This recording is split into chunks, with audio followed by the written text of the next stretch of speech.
Why do you not just disappear? The crystal champagne flute shattered against the mahogany doorframe, missing my head by mere inches. My own sister screamed that I was ruining her perfect life while her husband stood by with a condescending smirk. My parents did not stop her. In fact, they agreed. I did not scream back. I simply dropped the master financial ledger in the middle of their expensive dinner and walked out into the night. 2 years later, my phone lit up with 22 missed calls from the family that threw me away. They were about to lose everything, and the sister who wished I would disappear suddenly needed me to save her from federal prison. My name is Zoe. I am 35 years old, and I work as a forensic accountant. Before I continue my story, please let me know where you are watching from in the comments below. If you have ever been the scapegoat in your family, while the golden child got away with everything, hit the like button and subscribe. You will want to hear exactly how I handled the ultimate betrayal. The evening began at one of the most exclusive country clubs in Atlanta. We were gathered to celebrate the third wedding anniversary of my younger sister Brianna and her husband Connor. The private dining room was draped in white silk and gold accents, reflecting the exact image Brianna had spent her entire life cultivating. At 33, Brianna was the undisputed golden child of our family. She wore a stunning designer gown that cost more than my first car, and her diamond ring caught the light every time she reached for her wine glass. Connor sat beside her, adjusting the cuffs of his tailored suit. He was a slick-talking venture capitalist whose white family supposedly came from old money. His parents sat across from me, exuding a quiet judgment that made the air in the room feel thick and suffocating.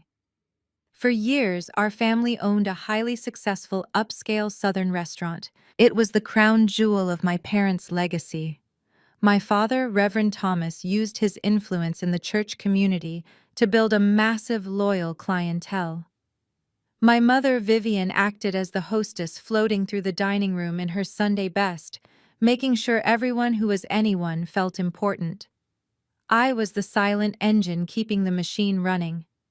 As a certified public accountant, I handled all the books, the payroll, and the tax filings for the restaurant without ever asking for a dime in return. It was my duty as the eldest daughter. But the peace shattered when the IRS froze the restaurant accounts earlier that week. The truth was simple but devastating. Connor had convinced my parents to give him administrative access to the business accounts, claiming he could optimize their investments. Instead, he drained $400,000 to fund his failing cryptocurrency startup. When the federal notices arrived, Connor panicked. He knew his wealthy parents would cut him off if they found out he was actually broke and gambling with his in-laws' money. So he and Brianna hatched a plan. They decided to blame the quiet, dependable sister.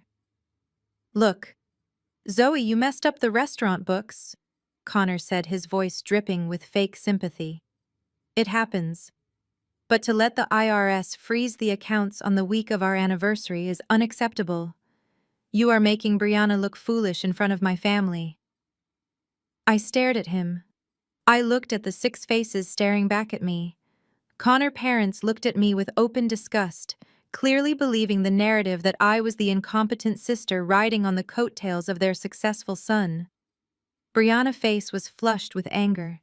She had just thrown the glass, and the spilled champagne was still dripping down the expensive wallpaper. I turned my gaze to my parents, expecting them to intervene.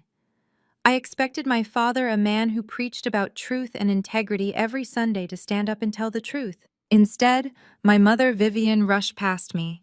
She did not ask if the shattered glass had cut my face. She pulled a silk napkin from the table and began dabbing at Brianna's perfectly contoured cheek, cooing and hushing her as if she were a toddler. "Brianna." "Sweetheart, your blood pressure," Vivian murmured. "Do not let this upset you on your special night." Then my father cleared his throat. He leaned forward, resting his elbows on the crisp white tablecloth, and used his heavy Sunday pulpit voice. The voice he used when he wanted the entire congregation to submit to his authority. "Fix it, Zoe," he commanded. "Take the penalty, Admit to the tax board that you made an accounting error. Your sister marriage cannot handle this kind of financial stress. We need to present a united front for Connor family. The sheer audacity of his demand hung in the air. They were asking me to risk my CPA license, my career, and my freedom to protect a man who had stolen almost $500,000 from our family legacy. They were willing to sacrifice my entire livelihood just so Brianna could continue playing the role of a wealthy socialite. My mother looked up from comforting Brianna and shot me a glaring look. Be a team player, Zoe, she snapped. You are single. You do not have a family of your own to worry about. Connor has investors watching him. Just take the blame gracefully so we can move past this. You have always been so selfish when it comes to your sister. Selfish. The word echoed in my mind. I thought about the late nights I spent auditing the restaurant inventory while Brianna was vacationing in Tulum. I thought about the times I paid the utility bills for the church out of my own pocket because my father had overspent on lavish choir robes. I was the one who held the foundation together while they decorated the house, and now they wanted to bury me under the rubble. Connor smirked, picking up his fork to cut into his roasted duck. He truly believed he had won. He believed that the dynamic of our family was so rigidly set that I would simply bow my head and absorb the blow as I had done my entire life. He thought my silence was submission. I did not cry. I did not raise my voice. The burning sensation in my chest crystallized into pure, absolute clarity. I reached into my leather tote bag and pulled out the heavy-bound master ledger for the restaurant. It contained every bank statement, every wire transfer, and every forged authorization Connor had submitted to the bank. I stood up slowly, smoothing the front of my dress. I walked over to Connor, end of the table. He looked up, a flicker of confusion crossing his arrogant face. Without a single word, I dropped the heavy ledger directly into the center of his plate. Gravy and duck fat splattered all over his pristine white shirt and the expensive tablecloth. "Hey," Connor shouted, jumping back and knocking his chair over. "What is wrong with you? I am not fixing anything," I said, my voice dead calm and perfectly steady. "The evidence of every dollar you stole is in that book. Explain it to the IRS yourself." My father stood up, his face turning a deep shade of purple. "Zoe, Elise, do not walk away from this table," he bellowed. I reached into my pocket and pulled out the brass key to the family home, the house I had helped pay the mortgage on for the last 5 years. I tossed it onto the table where it clattered against the fine crystal.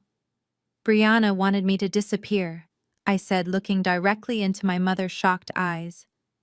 "Consider her wish granted." I turned around and walked out of the private dining room.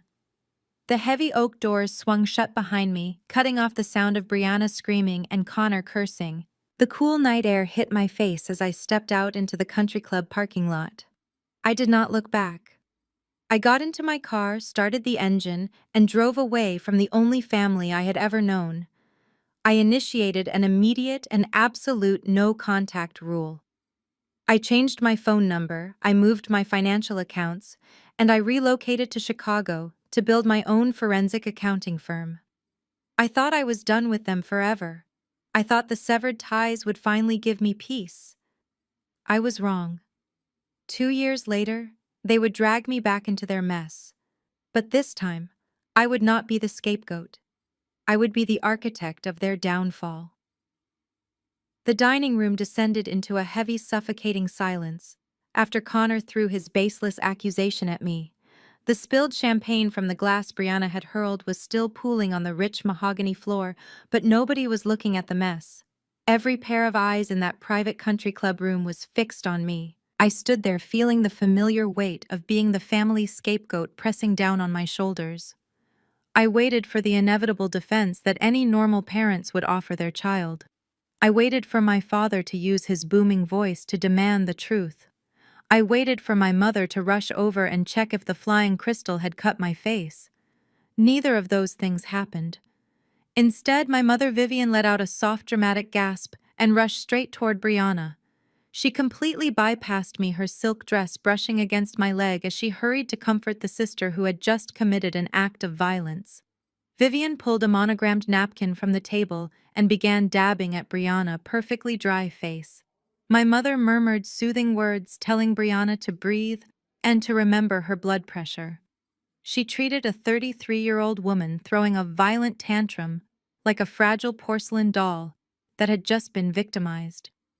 It was the same dynamic I had endured since childhood. Brianna could burn the house down, and my mother would blame me for handing her the matches. I shifted my gaze to my father, Reverend Thomas.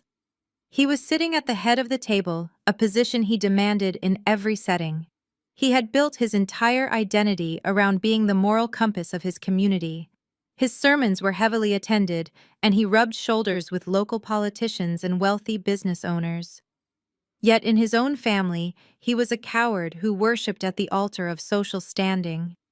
Right now, his eyes were darting nervously toward Connor parents, who sat frozen on the other side of the table. They were wealthy, white, and well-connected in high society.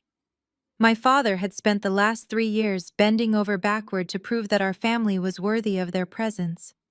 The thought of them witnessing a financial scandal involving his restaurant was clearly tearing him apart.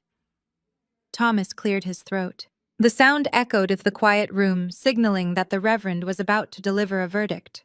He folded his hands tightly on the table and looked at me with an expression completely devoid of paternal warmth. His eyes were cold, calculating, and deeply unfair. Zoe, he began, his voice dropping an octave into that practiced authoritative tone he used to reprimand sinners from the pulpit. We are all adults here. There is no need for this to escalate into a scene. We have guests. He gestured subtly toward Connor parents who were watching the spectacle with thinly veiled disgust. My father was actually more concerned about their judgment than the fact that my brother-in-law had just stolen $400,000 and blamed it on me. The restaurant is the pillar of our community, my father continued. It represents the hard work and the respectable image of our family. If the IRS continues to freeze those accounts, it will become public knowledge. The church deacons will hear about it. The local papers will write about it. We cannot afford that kind of scrutiny right now. Connor has investors looking at his new technology firm. A scandal would ruin his funding. I felt a cold knot tighten in my stomach.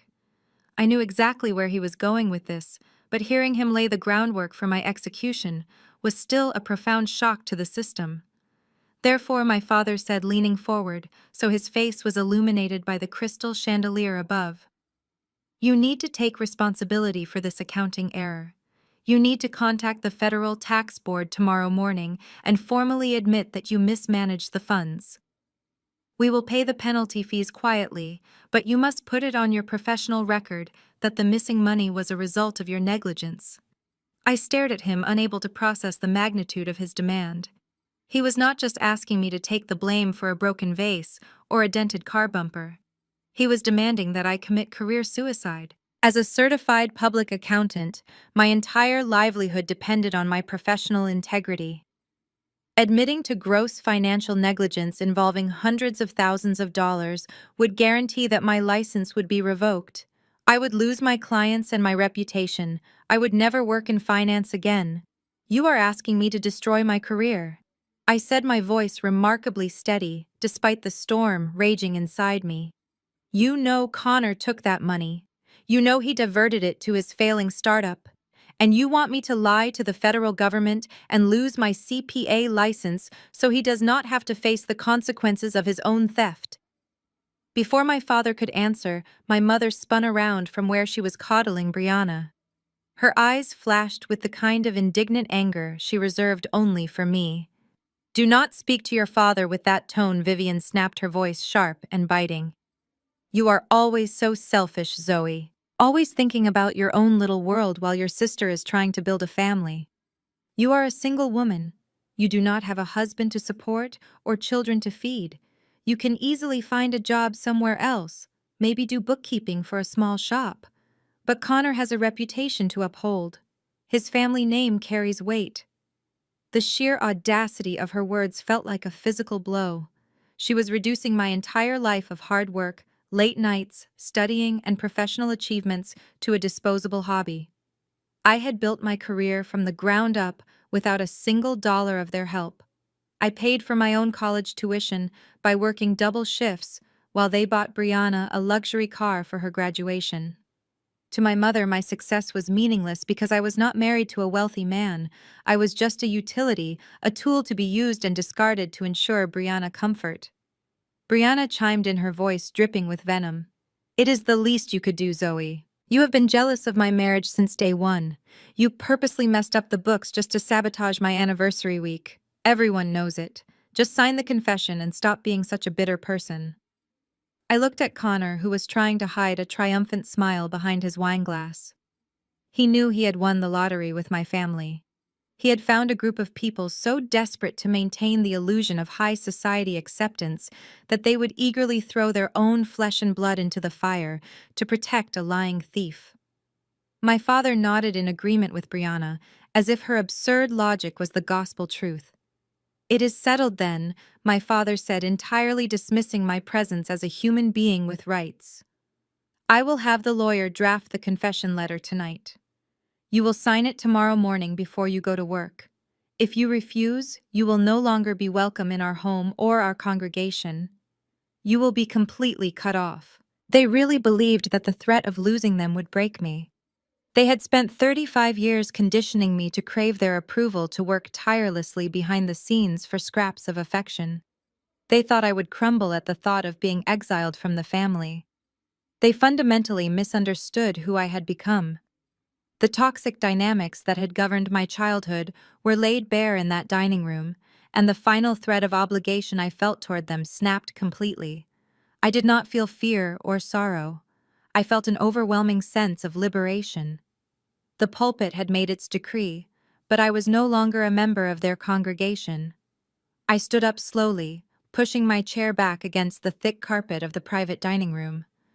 The scraping sound cut through the tense silence. My mother flinched, expecting an apology. My father leaned back, crossing his arms, expecting submission. Connor simply smirked, taking a sip of his wine, confident that he had successfully manipulated the entire room. They were all waiting for me to break down, to cry, or to beg for their understanding. I did none of those things. The fear that had kept me tethered to them for 35 years was completely gone, replaced by a cold, calculating calm. I reached into my structured leather tote bag. My fingers brushed past my wallet and wrapped around the thick spine of the restaurant master ledger. I had spent 70 hours over the past 4 days meticulously auditing every single transaction. I had highlighted every unauthorized wire transfer Connor had made. I had flagged every fake invoice he created to funnel money into his failing crypto startup. I pulled the heavy book out and held it in both hands. The leather cover was worn, a testament to the years I had spent keeping my family business afloat while they took all the credit. "What are you doing?" my father demanded, his pastoral authority wavering just a fraction. "Sit down, Zoe. We are not finished discussing your consequences." "We are absolutely finished," I said. My voice did not shake. It rang out clear and steady in the silent room. I walked around the edge of the large circular table, stopping right behind Connor's chair. He stiffened, turning his head to look up at me. His smirk faltered when he saw the dead expression in my eyes. Without hesitating, I lifted the heavy ledger and dropped it directly onto the center of the table, right on top of the massive silver platter holding the roasted duck. The impact was loud. Gravy duck fat and cranberry glaze splattered everywhere. Dark, greasy spots bloomed across Connor's pristine white shirt. The heavy book crushed the perfectly arranged garnish, sinking into the ruined meal. "Are you crazy?" Connor shouted, jumping out of his chair and frantically wiping at his expensive suit. He looked at the ruined fabric and then glared at me with pure hatred. "You stupid girl, look what you did. You need to fix this mess right now. You need to call the IRS tomorrow and fix my accounts." I looked at him and then pointed down at the gravy-soaked ledger. "The mess is all yours, Connor," I replied evenly. "Every single dollar you stole from my parents is documented in those pages, every offshore transfer and every forged signature. I am not calling the IRS. I am not signing a confession. If you want to stay out of federal prison, I suggest you find a very good lawyer." My mother gasped, covering her mouth in horror. Brianna's face drained of color as she stared at the ledger sitting in the ruined dinner. For the first time all evening, she was completely speechless. Zoe, Elise. My father bellowed, rising to his feet and slamming his fist on the table. You will not disrespect this family. You will not walk away from your responsibilities. I reached into the pocket of my blazer and pulled out the heavy brass key to the family home. It was the house I had grown up in. The house where I had paid the property taxes for the last 5 years, because my father preferred to spend his money on custom-tailored suits and golf club memberships. I held the key up, letting it catch the light from the chandelier overhead. I have no responsibilities here anymore, I said. I looked directly at Brianna, who was still staring at me in shock. Earlier tonight, you screamed at me to just disappear. You told me I was ruining your perfect life. I opened my hand and let the brass key drop. It hit the hardwood floor with a sharp, metallic clatter that echoed through the room. Consider your wish granted, I told her. I am disappearing. Do not ever contact me again. I turned my back on them and walked toward the heavy mahogany doors. Connor yelled after me, his voice cracking with sudden panic as the reality of the situation finally hit him. He shouted that I could not do this, that they would sue me, that he would ruin my reputation. My father commanded me to stop in the name of God and family. I did not even break my stride. I pushed the doors open and walked out of the dining room, leaving their shouts trapped behind me. The country club lobby was quiet and peaceful. The soft jazz playing through the overhead speakers felt like a stark contrast to the war zone I had just left.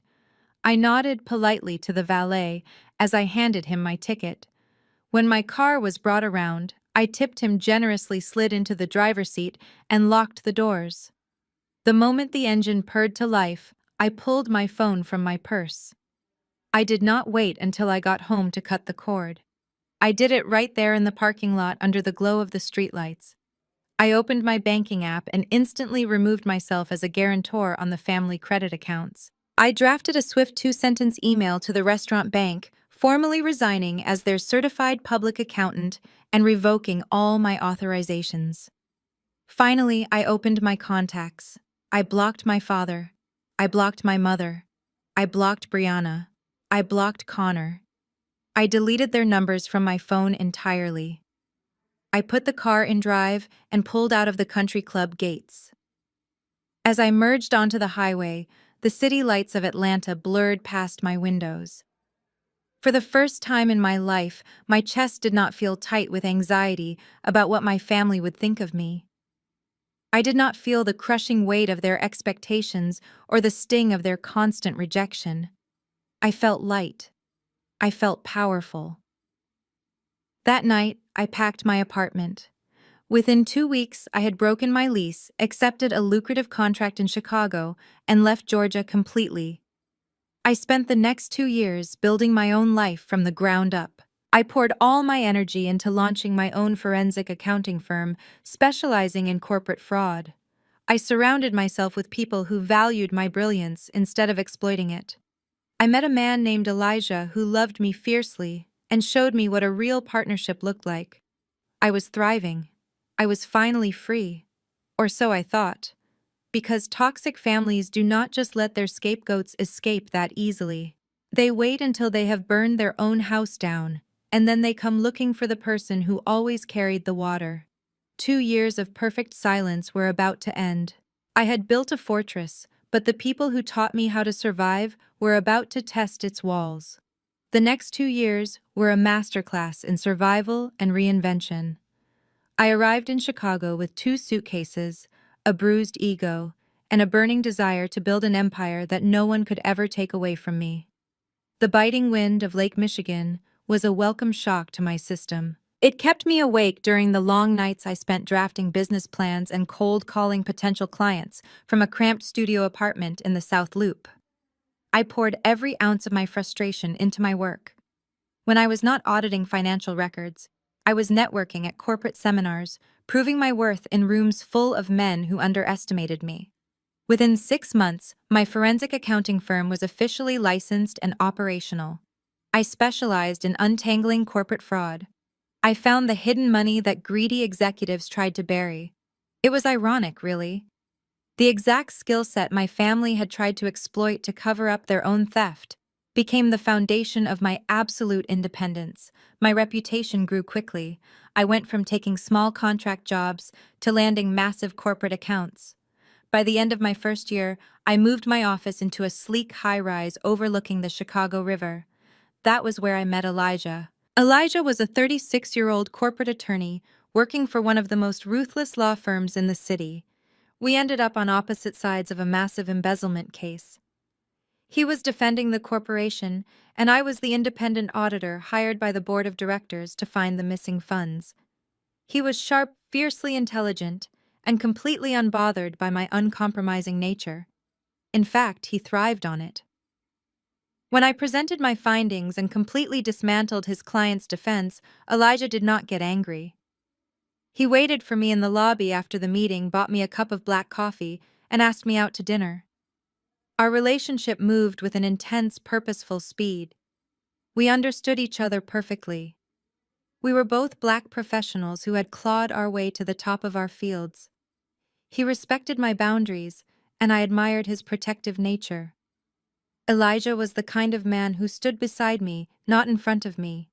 He celebrated my victories as if they were his own. Exactly 18 months after that first cup of coffee, he proposed. There was no grand public spectacle. It was a quiet Sunday morning in our shared penthouse. He handed me a cup of coffee and a velvet box, telling me that he wanted to spend the rest of his life building an empire with me. I said yes without a single hesitation. Planning the wedding was a seamless process until we hit the inevitable roadblock: the guest list. We were sitting at our kitchen island reviewing the final head count for our caterer. Elijah had his family coming from Detroit. He had listed his parents, his two brothers, and a handful of aunts and uncles. My side of the spreadsheet was completely blank, except for a few close colleagues and college friends. Elijah set his pen down and looked at me carefully. He knew the broad strokes of my past. He knew I had left Atlanta on bad terms and that I had cut off all contact with my family. But we had never discussed the exact details of the fallout. He respected my silence, but as our wedding day approached, his protective instincts kicked in.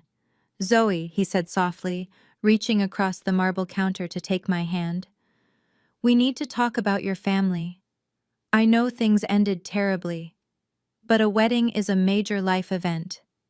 Are you absolutely certain you do not want to invite your parents? Even just your mother? People change in 2 years. I just do not want you to look out at the audience and regret that your family is not there to see how beautiful you are." I did not get angry. I did not break down in tears or launch into a sad monologue about how my mother had always loved my sister Brianna more than me. I had shed all my tears for Vivian and Thomas a long time ago. Instead, I gently squeezed Elijah's hand, stood up from the kitchen island, and walked into my home office. I opened my fireproof filing cabinet and unlocked the top drawer. I pulled out a thick manila folder labeled with my parents' last name. I walked back into the kitchen and slid the folder across the marble island toward my fiancé. "Read the top document," I told him, pouring myself a glass of sparkling water. Elijah opened the folder. His eyes scanned the crisp legal paper, and his brow furrowed in confusion. It was not a heartfelt letter or a diary entry. It was a formally drafted cease and desist order generated by a top-tier credit defense attorney in Atlanta. "What is this?" Elijah asked, looking up at me, his lawyer brain immediately recognizing the severe legal terminology. "That is my mother," I replied calmly, taking a sip of my water. About a year after I moved to Chicago, my credit monitoring service alerted me to a hard inquiry. Someone was trying to finance a $90,000 luxury car in my name at a dealership in Buckhead. I froze my credit immediately and hired a private investigator to pull the dealership security footage. Elijah stared at me, the realization dawning on his face. The protective warmth in his eyes hardened into cold legal fury. "She tried to steal your identity. She tried to use my pristine credit score to buy a Mercedes for my sister," I corrected him. Brianna and Connor had ruined their own credit after the restaurant scandal. My mother knew my social security number by heart, She walked into that dealership pretending she had my authorization to co-sign the loan. She figured since I was out of state, I would not notice the credit hit until the car was already in their driveway. And she knew I would never actually call the police on my own mother to report the fraud. I tapped the cease and desist letter with my index finger. So I hired a lawyer to do it for me. I continued. I had him serve her with those papers right in the middle of her weekly church committee meeting. The letter explicitly stated that if she or any member of my family ever attempted to use my financial information again, I would press federal identity theft charges. I have not heard a single peep from them since. Elijah looked from the legal document back to me. The question about inviting them to the wedding was completely erased from his mind. He closed the folder, pushed it aside, and pulled me into his arms. "I am so sorry, Zoe," he whispered, kissing the top of my head. "I will never ask you about them again. They will not get anywhere near our wedding. I will hire private security to make sure of it." I leaned into his chest, feeling completely secure. I had made the right choice. I had built a life that was impenetrable. My business was booming, my credit was locked down, and I was marrying a man who would go to war for me. I truly believed I had severed the rotting branches of my family tree once and for all. I thought the cease and desist letter had been the final nail in the coffin. But I had underestimated the sheer desperation of a toxic family running out of options. The silence was not a surrender. It was just a pause. Because 2 weeks later, that silence would be broken in the most aggressive way possible, setting off a chain of events that would force me to return to the very place I had sworn never to see again. The vibration of my phone against the marble nightstand woke me up before my alarm even had the chance to ring. It was a random Tuesday morning. The sky outside our penthouse windows was still a dark slate gray, and the city of Chicago was just beginning to stir. I reached out blindly, swiping my hand across the cool surface until my fingers brushed against the buzzing device. I pulled it toward my face, squinting against the bright screen. The notification stacked on my lock screen made my blood run cold for a fraction of a second. 22 missed calls. I sat up in bed, pulling the down comforter around my shoulders. Elijah was still breathing steadily beside me, completely unaware of the digital storm happening in my hands. I unlocked my phone and scrolled through the call log. My heart rate steadied, and the initial shock quickly dissolved into a cold, calculating realization. 7 calls from my mother, Vivian. 10 calls from my father, Reverend Thomas. 5 calls from a number I did not have saved but recognized immediately as my brother-in-law, Connor. I did not panic. I did not immediately dial them back to ask who had died or who was in the hospital. I knew my family dynamics better than I knew my own reflection. A toxic family does not call the discarded scapegoat 22 times before sunrise just to say hello. They do not blow up your phone to apologize for past mistakes. They only call the black sheep when the golden child has run out of money. I slid out of bed quietly, leaving Elijah to sleep. I walked into the kitchen, the hardwood floors cool against my bare feet, and started the coffee maker. While the rich smell of espresso filled the room, I leaned against the counter and tapped the voicemail icon on my phone. There were 8 messages. I pressed play on the first one, putting the phone on speaker. "Zoe, sweetheart, it is your mother." Vivian's voice floated through the quiet kitchen, dripping with a honeyed sweetness that I had not heard in years. It sounded practiced and utterly fake. "I know it has been a long time since we spoke, and I know we have had our misunderstandings. But family is family. Give me a call back when you wake up. I just want to hear your voice." I rolled my eyes and deleted it. The second voicemail was from my father. "Zoe Elise, call your father immediately." Thomas spoke with his signature heavy pulpit voice, but there was a subtle tremor underneath his usual commanding tone. "We have a family matter that requires your attention. It is imperative that we speak today. Do not ignore this message." I deleted that one too. By the 5th voicemail, the facade of politeness had completely evaporated. The mask was slipping. "Zoe, pick up the phone right now. My mother's voice was shrill and frantic, completely stripped of the Southern Belle charm she usually weaponized. We are in serious trouble. Connor has made a mess of things and the bank is sending letters. Your father is beside himself. We need your help, Zoe. You are an accountant. You know how to talk to these people. Call me back immediately. The final voicemail was the most telling. It was Connor. He sounded out of breath as if he was pacing back and forth in a panic. Zoe, look, I know we left things in a bad place. He stammered, his arrogance entirely missing. I know you hate me, but I really need a favor. Just a consultation. A professional consultation. I will pay your hourly rate. I just need you to look at some tax documents before the end of the week. Please, Zoe. Brianna does not know how bad it is. If you do not help me, they are going to take everything. I tapped the screen and stopped the playback. The coffee machine beeped, signaling it was done. I poured myself a mug of black coffee and walked over to the floor-to-ceiling windows looking out over the Chicago skyline. The city lights were reflecting off the dark waters of the river below. They wanted me to save them.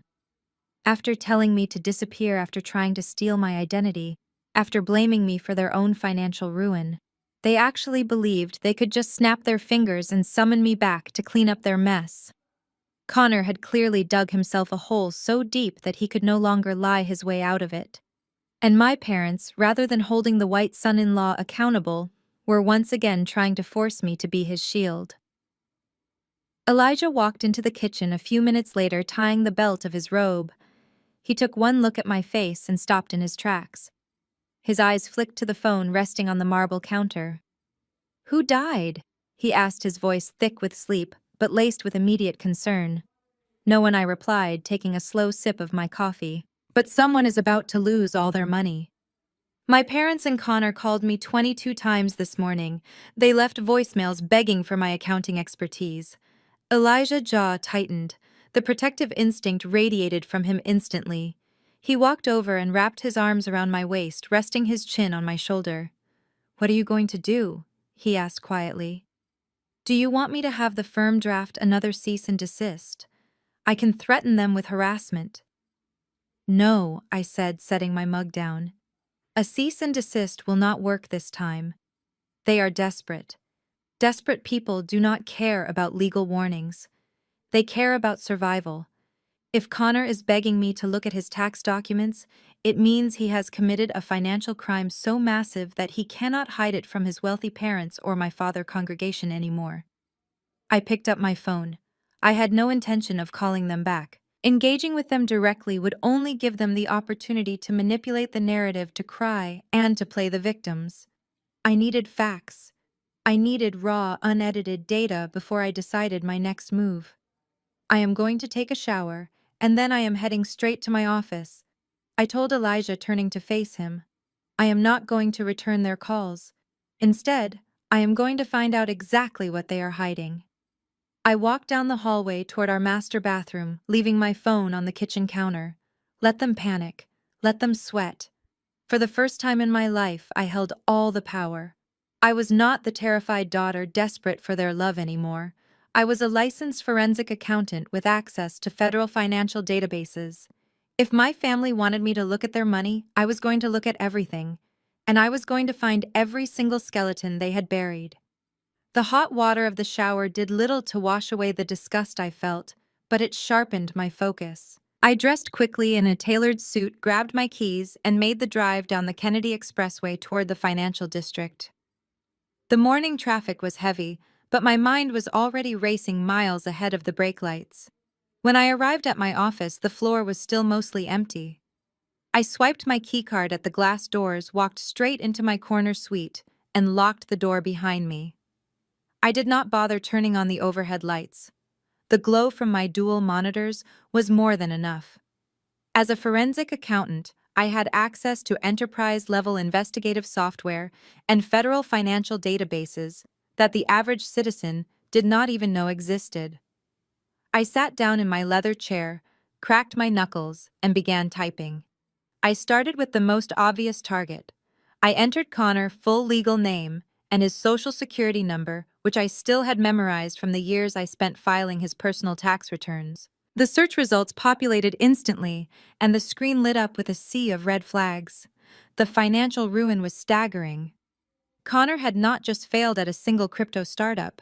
He had created a tangled web of 6 different shell companies, moving money between them in a desperate attempt to hide his mounting debts. But the shell companies were already collapsing. There were civil judgments against him from furious investors and notifications of frozen assets. But that was just the appetizer. I needed to know what he had done to my family. I opened a new tab and pulled up the property records for Fulton County, Georgia. I typed in the name of the church where my father had served as the senior pastor for over 2 decades. The church was the epicenter of our social standing in the Black community. It was the source of my father pride and my mother endless boasting. The database loaded the deed and my stomach dropped. A formal notice of default had been filed 3 months ago. The church was actively in the pre-foreclosure stage. Connor had somehow convinced my father to let him use the church property as collateral for a massive commercial loan. A loan he had completely defaulted on. The sanctuary, the pews, the community center, it was all about to be seized by a corporate bank. The betrayal was sickening. My father had jeopardized the spiritual home of hundreds of families just to bankroll his white son-in-law delusions of grandeur. But the worst discovery was yet to come. I typed in the address of the ancestral family home. We called it Big Mama House. My grandmother had spent her entire life working tirelessly, cleaning houses for wealthy families, just so she could buy that property free and clear. She had handed the deed to my parents with explicit instructions to keep it in the family forever. It was our only piece of true generational wealth. The property was supposed to be untouchable. When the current property records appeared on my screen, I felt a physical ache in my chest. There were 3 separate secondary mortgages taken out against Big Mama House over the last 2 years. The equity had been completely sucked dry. Connor had treated my grandmother's legacy like a personal ATM machine, draining every last cent of value to fund his lavish lifestyle with Brianna. And worst of all, there were 2 massive tax liens placed directly on the property by the Internal Revenue Service. The pieces of the puzzle slammed into place, forming a picture of absolute devastation. The IRS was not just auditing Connor. They were investigating him for federal tax evasion and wire fraud. The federal government was circling him like sharks in bloody water. Connor was not just looking at bankruptcy. He was staring down the barrel of a decade in a federal penitentiary. I leaned back in my chair, staring at the glowing screens. The sheer audacity of their 22 missed calls suddenly made perfect sense. They did not miss me. They did not want to reconcile. They were backed into a corner with the federal government holding the leash, and they needed a human shield. Connor was going down, and he knew it. But if he could present the IRS with a formally audited financial statement signed by a certified public accountant, claiming that the missing millions were simply the result of terrible bookkeeping rather than malicious embezzlement, he might be able to negotiate a plea deal and avoid prison time. They did not need a sister or a daughter. They needed a licensed fall guy. They wanted me to sign my name to fraudulent backdated documents. They expected me to walk into the line of federal fire, sacrifice my hard-earned CPA license, and take the legal heat so the golden child husband could walk away untouched. A cold, dark anger settled into my bones. For 35 years, they had demanded my sacrifice. They had taken my time, my money, and my peace of mind. Now they wanted my freedom. I picked up my phone and called Elijah. He answered on the first ring. I told him everything I had just found. I explained the shell companies, the foreclosure on the church, and the liens against Big Mama House.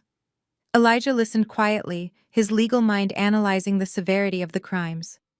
When I finished, he asked me a single question. "What do you want to do?" "I am packing a bag." I told him, my voice devoid of any emotion. "I am driving down to Georgia." Elijah let out a heavy breath. "Zoe, you cannot save them. They are in federal territory now. It is too late."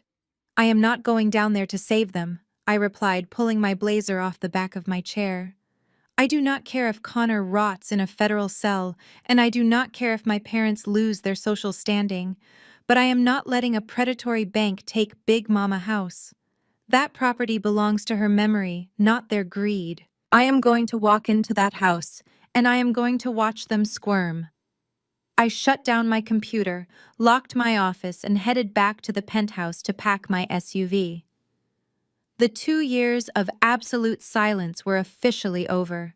I was returning to the sanctuary of my childhood, but this time I was not bringing forgiveness. I was bringing a reckoning. The drive from Chicago to Atlanta took 14 hours, but I did not stop for anything other than gasoline and black coffee. The steady hum of my tires against the asphalt matched the relentless processing of my own mind. For 2 years, I had completely severed myself from the toxic environment of my youth.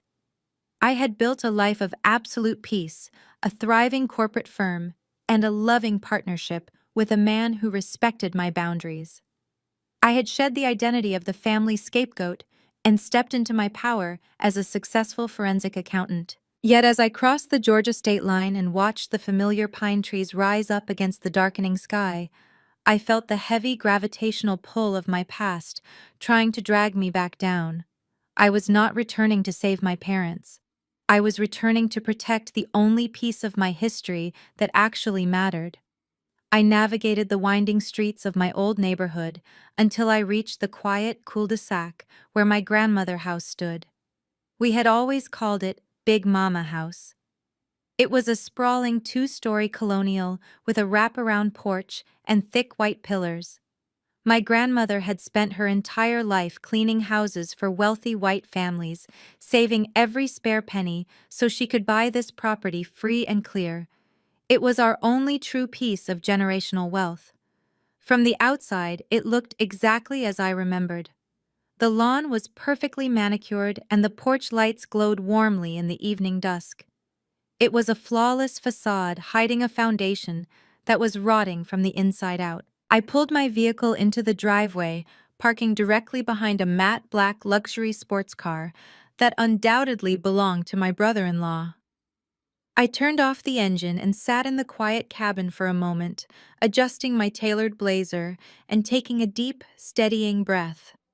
I stepped out into the humid southern air, walked up the front steps, and did not bother knocking. I pushed the heavy oak front door open and stepped into the foyer. The air inside the house was thick with the suffocating smell of expensive floral candles and raw, unfiltered anxiety. I walked out of the hallway and stepped into the main living room. The space looked like a financial war zone. The antique mahogany coffee table, a piece of furniture my grandmother had polished by hand every Sunday, was completely buried under mountains of paperwork. Manila folders stacked high bank statements, spilling onto the Persian rug, and thick legal envelopes bearing the terrifying red stamps of final notices. My father, Reverend Thomas, sat slumped in his favorite leather armchair. The man who commanded the respect of hundreds of parishioners every Sunday morning looked broken and disheveled. He wore a wrinkled dress shirt with the sleeves rolled up, his usual booming confidence, replaced by a hollow, exhausted stare. He was staring at the wall, completely detached from the reality of the disaster unfolding in his own living room. On the velvet sofa, my sister Brianna was curled up with a plush throw blanket, scrolling mindlessly on her phone. She was still wearing full makeup and designer loungewear, acting as if ignoring the mountain of debt would magically make it disappear.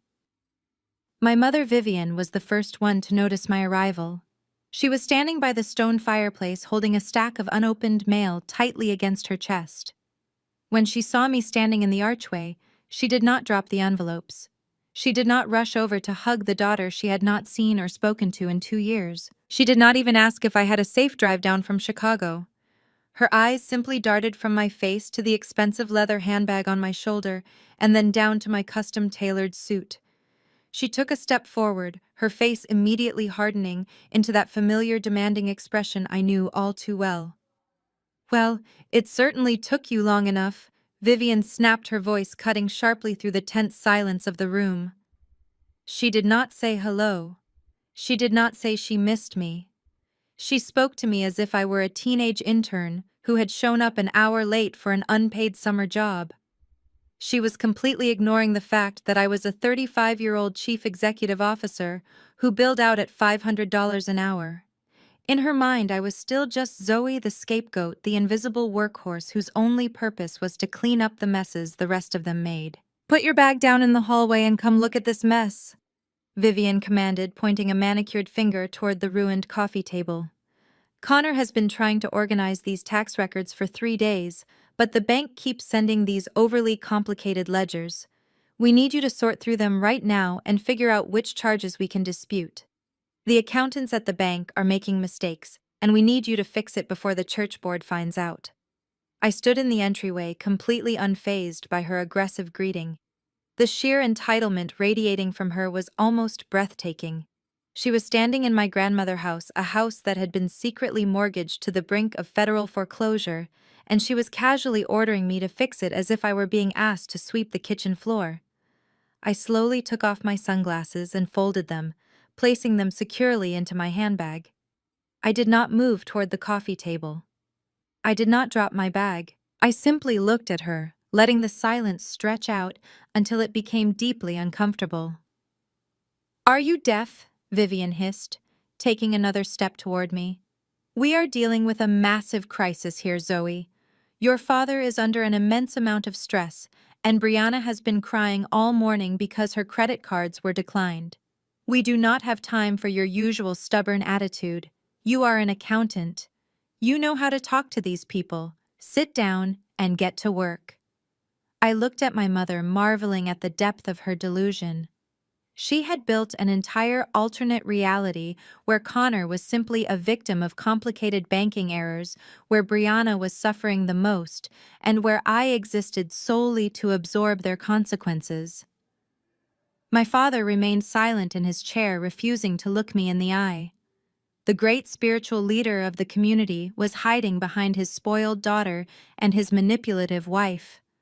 "I am not here to sort your mail," I said, my voice dangerously low and perfectly steady. "I am not your secretary, and I am certainly not your unpaid intern." Vivian's face flushed with instant rage. "How dare you speak to me that way under this roof?" she spat. "We are your family. We need your help, and you walk in here acting like you are better than us. You owe us your expertise after abandoning your sister for 2 years." I did not raise my voice. I held her furious gaze and let a cold smile touch the corners of my mouth. I owed them absolutely nothing. And as I watched Connor walk into the room carrying another stack of fraudulent papers, I knew it was time to show them exactly how little power they had left. Connor walked into the living room carrying a thick manila envelope.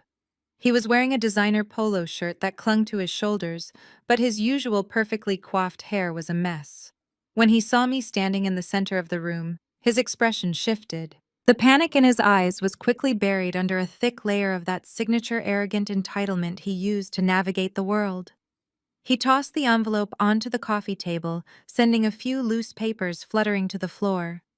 "Glad to see you finally decided to join the real world, Zoe," he said, running a hand through his hair. "We have a minor situation here, and your mother thought it would be best if we brought you in to handle the administrative side of things." I looked down at the manila envelope, and then back up at him. Administrative side of things.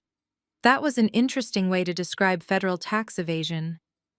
Connor stepped around the coffee table and picked up a stapled packet of documents. He held it out to me, but I kept my hands firmly at my sides. He let out a sharp, exasperated sigh and dropped the packet onto the edge of the table nearest to me. "Look, I know you have your little bookkeeping business up in Chicago." Connor began, his voice taking on a slow, patronizing cadence. "But corporate finance is an entirely different beast. What we have here is a simple cash flow bottleneck. I moved some capital from the church reserve fund and your parents' home equity to leverage a bridge loan for my tech startup. It is a standard venture capital strategy. The problem is, the bank flagged the transfers because of a small clerical error in the reporting codes. A small clerical error," I repeated, keeping my voice completely flat. "Exactly," Connor said, snapping his fingers and pointing at me as if I were a slow student who had finally grasped a basic concept. "It is just a misunderstanding regarding overhead misappropriation. The IRS is making a mountain out of a molehill. All I need you to do is review these retroactive audit forms.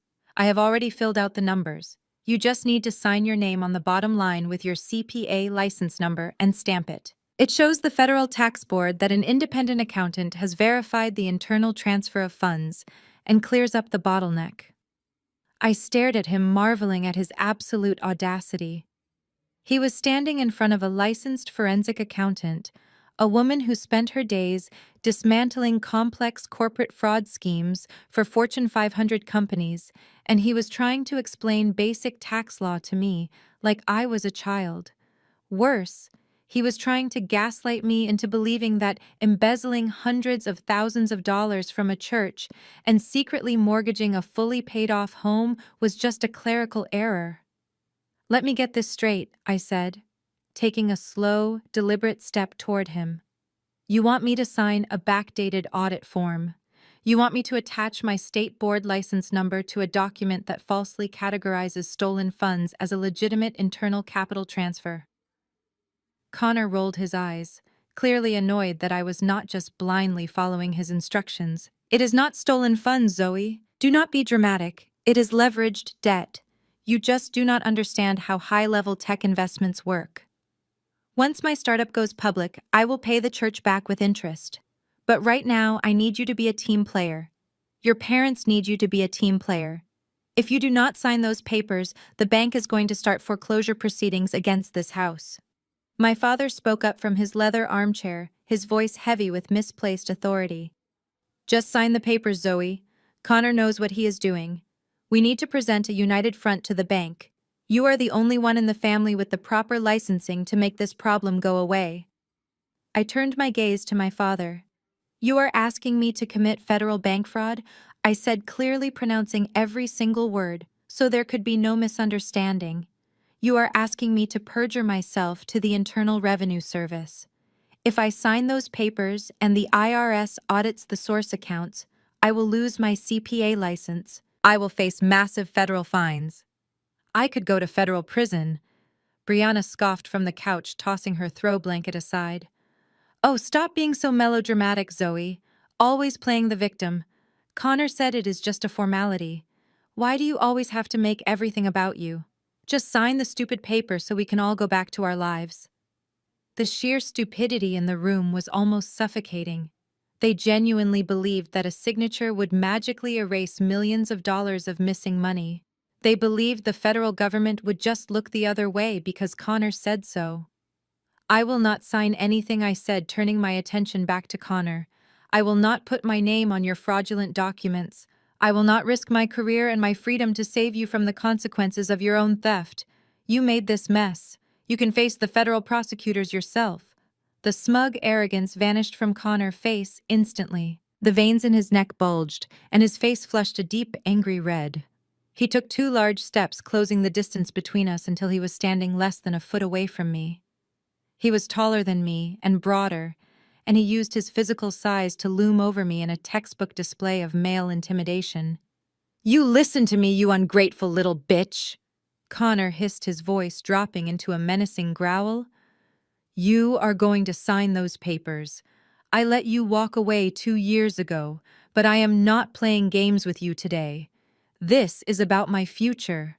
This is about my reputation. You owe this family, and you are going to do exactly what I tell you to do." He raised his hand slightly, as if he was going to grab my arm or shove me backward. A lesser woman would have taken a step back. A lesser woman would have lowered her eyes or flinched under the threat of physical violence. I did not flinch. I did not move a single inch. I tilted my head up, maintaining direct, unbreakable eye contact with him. My heart rate did not even spike. After dealing with aggressive millionaire executives in Chicago boardrooms, a desperate broke man in a polo shirt was absolutely nothing to me. "If you touch me," I said, my voice dropping to a whisper that was colder than ice, "I will have you arrested for assault before you even have the chance to be indicted for tax evasion. Step back, Connor. Now!" He hesitated, his chest heaving as he stared into my eyes. He was looking for fear. He was looking for the timid, obedient sister-in-law he remembered from 2 years ago. But that woman was dead. All he found was a titanium wall. Slowly, reluctantly, Connor took a step back, his hands clenching into tight fists at his sides. I had won the physical standoff, but the war in that living room was far from over. I watched as Connor retreated to the other side of the coffee table. The air in the room was thick with tension, but I was completely in my element. I reached into my leather tote bag and pulled out my iPad. My father had always loved showing off his expensive electronics, which meant the massive smart television mounted above the stone fireplace was equipped with the latest wireless casting technology. I tapped the screen of my tablet swiped down and mirrored my display directly to the television. The screen flickered for a second before replacing the generic landscape screensaver with a stark white spreadsheet. The font was large, crisp, and completely undeniable. "What are you doing?" my father asked, his voice trembling slightly as he sat forward in his leather armchair. He squinted at the glowing numbers on the screen. "I am doing the administrative work you requested," I said smoothly, walking over to stand next to the television like I was giving a corporate presentation. "But instead of signing fraudulent documents, I am going to show you exactly where the money went." I tapped the screen, expanding the first row of data. "Let us start with the Church Reserve Fund," I said, my voice projecting clearly across the room. "Connor claimed he moved capital for a bridge loan. That is a lie. On October 14th of last year, Connor authorized a wire transfer of $85,000 directly from the congregation tithing account. But it did not go to a tech startup. It went to a shell company registered in the Cayman Islands under his middle name. I swiped to the next slide. A scanned copy of the wire authorization appeared complete with Connor digital signature. 2 months later, I continued ignoring Connor, panicked breathing behind me. He transferred another $120,000. This time, it was drained straight from the church building maintenance fund. You know, the money the congregation raised to fix the leaking roof in the sanctuary. That money was routed through 3 different holding accounts before landing in a private offshore trust. Brianna sat up on the couch, her jaw dropping. "Connor, what is she talking about?" she demanded, her voice shrill. "You told me the church loan was just a formality." "Shut up, Brianna." Connor snapped, his face pale and slick with sweat. "She is manipulating the data. She is trying to frame me because she hates us." I did not even look at him. I just kept swiping. "And then we have Big Mama House," I said, pointing to the third document on the screen. "It was a secondary mortgage agreement. My grandmother left this house to you completely paid off. But Connor convinced you to sign over the equity. He took out 3 separate loans against this property, totaling $300,000. He blew it all to keep his shell companies afloat. He has not made a single payment in 6 months. That is why the bank is threatening foreclosure. There is no clerical error. There is no misunderstanding. Your golden son-in-law stole over $500,000 from you and from the church." The living room descended into a stunned, suffocating silence.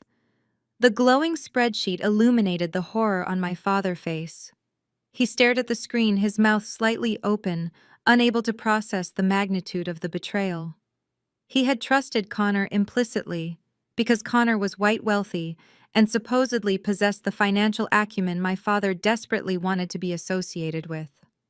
Now the raw, undeniable proof of his theft was displayed in high definition. I waited for the explosion. I waited for my father to rise from his chair and throw Connor out of the house. I waited for my mother to scream at the man who had destroyed her mother's legacy. But the explosion never came.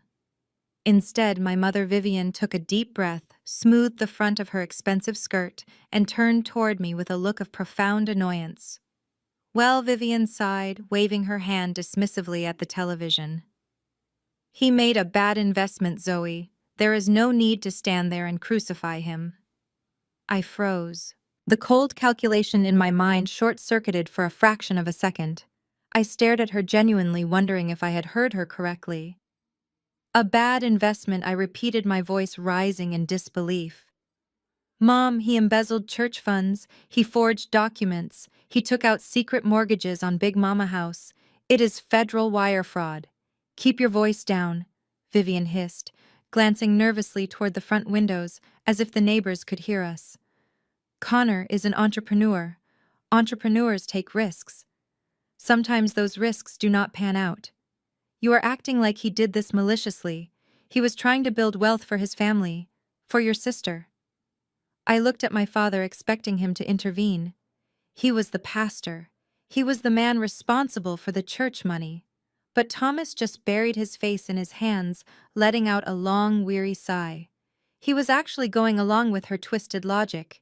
He was too terrified of the scandal to hold Connor accountable. He was under a lot of pressure, my father mumbled from behind his hands. The tech market is volatile. We just need to figure out how to cover the deficit before the deacons audit the church accounts next month. The sheer level of delusion was staggering. They were looking at ironclad proof of felony theft, and they were still making excuses for him. They were still protecting him. Do you hear yourselves? I asked, the cold anger returning to my voice sharper than before. He stole from you. He stole from the people who sit in your pews every Sunday. And you are defending him. You are actually defending the man who is about to make you homeless. He is your brother-in-law. Vivian snapped, her eyes flashing with anger.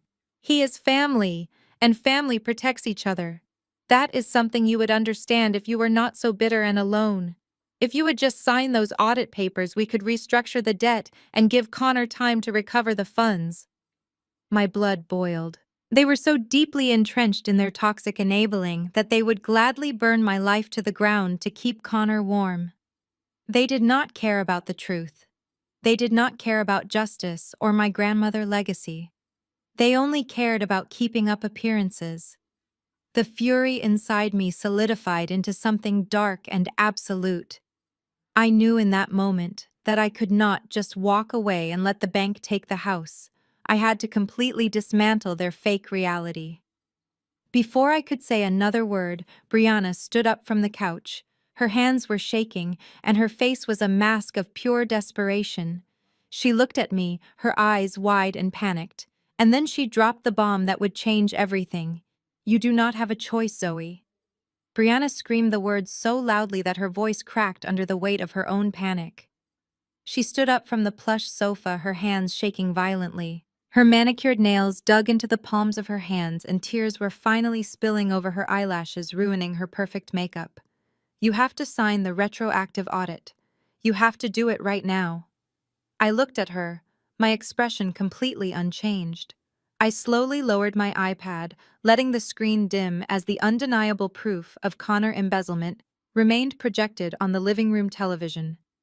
I do not have to do anything, Brianna, I replied, my voice low and steady. I am not legally bound to your husband and his financial crimes. I am walking out of this house and leaving you all to the federal authorities. Yes, you are legally bound, Brianna shrieked, taking a step toward me. You are already in it. Your name is on the original loan documents. I put it there. The words hung in the humid air of the living room, heavy and suffocating. The silence that followed was absolute. Even the low hum of the central air conditioning seemed to fade into the background. I stood perfectly still, processing the magnitude of what she had just confessed. What did you just say? I asked, forcing her to repeat her crime out loud in front of everyone. Brianna crossed her arms defensively, though she was trembling from head to toe. Connor needed a certified public accountant to act as a financial guarantor for the bridge loan. She explained, her voice wavering between defiance and terror. The bank would not approve the commercial transfer against the church property without a licensed professional signing off on the risk assessment. You were the only CPA we knew, and you had just walked out on us at the restaurant 2 years ago. You abandoned us when we needed you the most. So you forged my signature, I stated. It was not a question. It was a cold, hard fact. I had to, Brianna cried out, looking at our parents for validation. Connor investors were threatening to pull out. The bank sent the paperwork and they needed it back the next morning. I found some of your old tax filings in the home office upstairs. I took them into my bedroom and I practiced your signature for 3 hours until it was absolutely perfect. I signed your name and I used your state board license number. The bank accepted it. I did what I had to do to protect my marriage. I turned to look at my father. I expected the Reverend to finally show some righteous anger. Forgery was a federal felony. Identity theft was a felony. His youngest daughter, the golden child he had protected and coddled for her entire life, had just confessed to committing multiple federal crimes against his eldest daughter. But Reverend Thomas just stared at the Persian rug, avoiding my gaze entirely. He looked like a deflated balloon, completely stripped of his moral authority. Vivian, however, saw an opportunity. The initial shock on my mother's face quickly morphed into a twisted mask of relief. Her mind worked in mysterious and toxic ways, immediately searching for a path that would absolve her favorite child and place the burden squarely back onto my shoulders. "Well, there you have it," Vivian said, her tone suddenly brisk and practical, as if Brianna had just admitted to borrowing a sweater without asking. "What is done is done. Brianna made a mistake, but she did it to save her husband. And now that your name is already on the original loan, you are legally implicated anyway." I stared at the woman who gave birth to me, completely disgusted by her lack of basic human decency. "You are justifying felony identity theft," I said, my voice dangerously quiet. "I am being realistic," Vivian snapped back, crossing her arms. "If the bank forecloses and the federal investigators look into the paperwork, they are going to see your signature, Zoe. They will come after your CPA license. They will come after your fancy accounting firm in Chicago. You will lose everything you have built. So you need to fix this."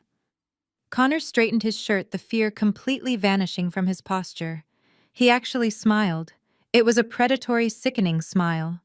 He stepped away from the television and walked back to the coffee table, tapping his fingers confidently against the stack of fraudulent audit papers. "Your mother is right, Zoe," Connor said, his voice dripping with arrogance. "We are all in the same boat now. If I go down for bank fraud, you are coming down with me.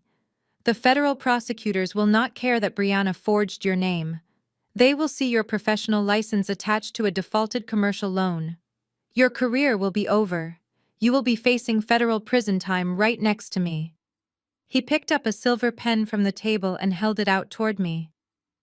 "So you can either sign this retroactive audit and make the problem disappear for all of us," Connor continued, "or you can walk out that door and watch your precious independent life burn to the ground. Be a smart girl, Zoe. Sign the paper." The room went dead silent again. They were all watching me. They were waiting for the inevitable breakdown. For 35 years they had conditioned me to absorb their pain and panic. They expected my knees to buckle. They expected me to start hyperventilating, to cry, to beg for a way out. In their minds, I was backed into a corner with absolutely no escape route. The golden child had played her ultimate trump card, and I was supposed to fold. They expected the terrified scapegoat to grab the pen out of sheer self-preservation and do exactly what she was told. I stood perfectly still. Inside my mind, a million calculations were running simultaneously. As a forensic accountant, I knew exactly how federal banking laws worked. I knew the burden of proof required for wire fraud, identity theft, and falsifying corporate documents. I knew that bank documents required notarization, IP address tracking for digital submissions, and physical witness signatures. I knew that I could pull my own credit reports, location data, and flight records to prove I was in Chicago the day that loan was executed. Brianna thought she had trapped me in a burning building. What she did not realize was that she had just handed me the match to burn her entire life to the ground. I looked at Brianna, flushed, tear-stained face. I looked at Vivian, triumphant smirk. I looked at Connor, arrogant stance, and the silver pen he was holding out to me. They had completely underestimated the woman standing in front of them. They thought the threat of losing my career would make me compliant. But I had built my empire with my own two hands, and I knew exactly how to defend it against amateurs. I did not break down in terror. I did not reach for the pen. I did not shed a single tear. Instead, I smiled. It was a slow, cold, genuine smile that reached my eyes. It was the kind of smile that made the triumphant look on Connor's face falter immediately. The temperature in the room seemed to drop 10 degrees as they realized their ultimate weapon had just completely misfired. My smile completely unnerved them. The smug satisfaction on Connor's face melted away, replaced by a creeping sense of dread. Vivian uncrossed her arms and took a hesitant step back. They had expected me to fold under the pressure of the forged document. They had expected me to panic and beg for a way out. But they were about to learn what happens when you corner a forensic accountant who has absolutely nothing left to lose. "You really think a forged signature is a trap?" I asked, walking slowly back to the center of the room. "You think the federal government just looks at a piece of paper and calls it a day? Let me educate you on how modern banking investigations actually work." I pointed directly at Brianna, who shrank back against the plush fabric of the sofa. When a commercial bank executes a loan of that magnitude, they do not just file the paperwork in a cabinet.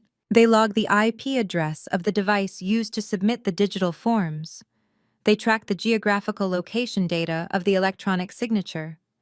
I have my flight records, my credit card receipts, and the badge swipe logs from my office building in Chicago, proving I was 800 miles away on the exact day and time that document was signed. I can prove in 5 minutes that I did not sign that loan. But more importantly, the digital forensics team will trace the submission right back to the router in this very house. They will execute a search warrant. They will find the practice sheets in your bedroom, Brianna. They will pull the metadata from your laptop. They will charge you with felony identity theft and federal wire fraud. Brianna let out a strangled sob, covering her face with her trembling hands. The reality of federal prison suddenly crashing down on her perfect life. My mother gasped, her face draining of all color. "Zoe, you would not!" Vivian pleaded, her voice suddenly desperate and high-pitched. "She is your sister. She is family. She would go to federal prison. She would lose everything. She put my name on a fraudulent loan to save her cheating husband." I shot back, my voice ringing with absolute clarity.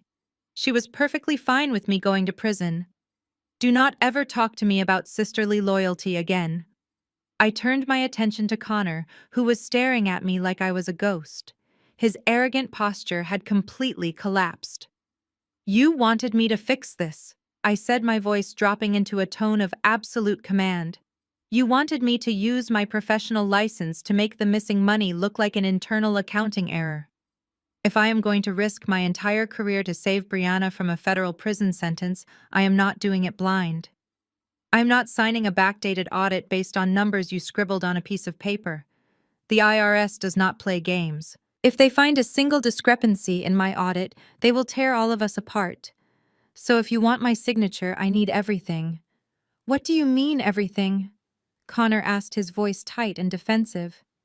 "I mean full, unrestricted administrative access," I said, taking a step closer to him until he was forced to lean back.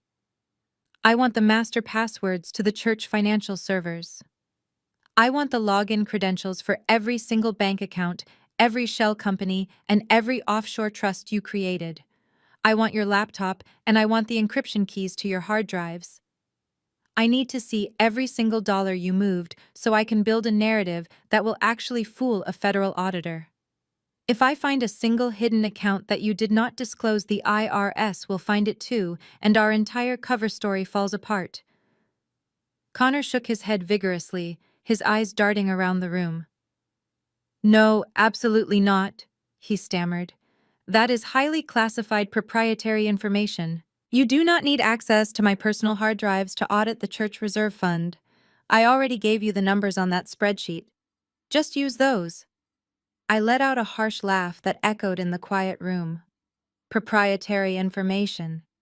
You are a thief, Connor, not a tech visionary. You stole money from a church. You are asking me to orchestrate a massive financial cover-up to keep your wife out of jail. I am the only person standing between you and a fluorescent orange jumpsuit. So here are your two options. You give me the passwords right now and let me do my job, or I walk out that front door, get in my car, and drive straight to the FBI field office in downtown Atlanta." I will hand them the proof of the forged signature, and I will let them tear your entire life apart by morning. Connor's jaw clenched tightly. He looked at my father, hoping for backup.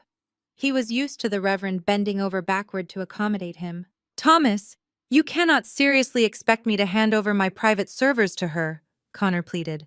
She hates me. She will use it against me. She is just trying to steal my startup data. For the first time all evening, my father actually stood up to Connor. Thomas looked at his sobbing daughter on the couch, and then looked at his son-in-law. The illusion of the wealthy, successful businessman was completely shattered. Thomas finally realized that Connor was nothing but a massive liability who had dragged his favorite child into a federal crime. Give her the passwords, Connor, my father commanded, his voice shaking with a mixture of anger and absolute exhaustion. You dragged Brianna into this mess. You made her commit a felony under my roof. Give Zoe whatever she needs to fix this before we all lose everything. Connor looked at Vivian, but my mother just nodded frantically, her hands clasped together in sheer terror at the thought of her golden child going to prison. Connor was completely cornered. The slick venture capitalist had been stripped of all his power. His chest heaved in defeat as he reached into his pocket and pulled out his phone. His hands were trembling as he opened a secure notes application. He spent the next 15 minutes reading off complex alphanumeric passwords, server addresses, and encryption keys, while I typed them directly into my iPad. I demanded the two-factor authentication codes, forcing him to log into his email and grant me master access to the church accounting software. I made him transfer the administrator privileges to my own secure server. I did not stop until I had completely bypassed every security measure he had put in place.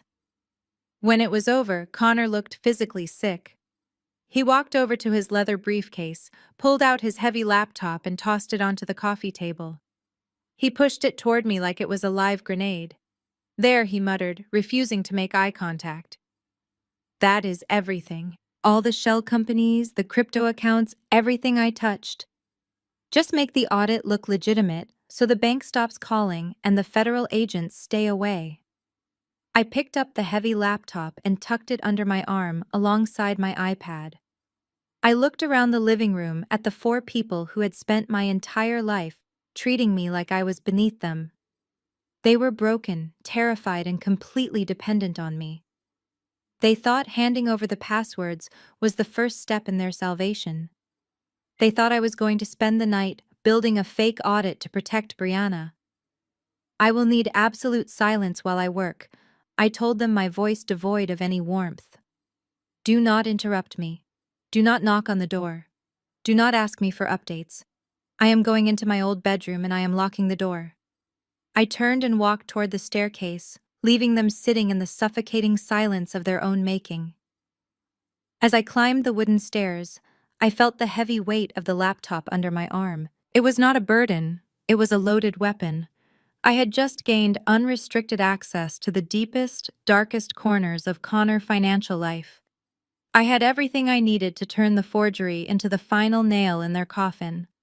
I was not going to build a cover story. I was going to dig until I found the real truth. And I knew with absolute certainty that the rot went much deeper than a failing tech startup. I walked into my old childhood bedroom and locked the heavy wooden door behind me. The room had not changed in 2 years. The walls were still painted the pale yellow my mother had chosen over my objections, and my high school debate trophies were still gathering dust on the corner bookshelf. It was a room designed for a quiet, obedient daughter. I set Connor's laptop and my iPad down on the small wooden desk. I was no longer that daughter. I cracked my knuckles connected to my secure Chicago server via a virtual private network and began the digital autopsy. For the first 3 hours, I simply mapped out the damage. I traced the money Connor had siphoned from the church reserve fund, routing it through 3 different shell companies before it landed in a high-yield offshore account. I documented the exact dates and amounts he had extracted from Big Mama House, watching the equity of my grandmother's life work, bleed out into a failed cryptocurrency venture. Connor was incredibly arrogant, but he was not exceptionally smart.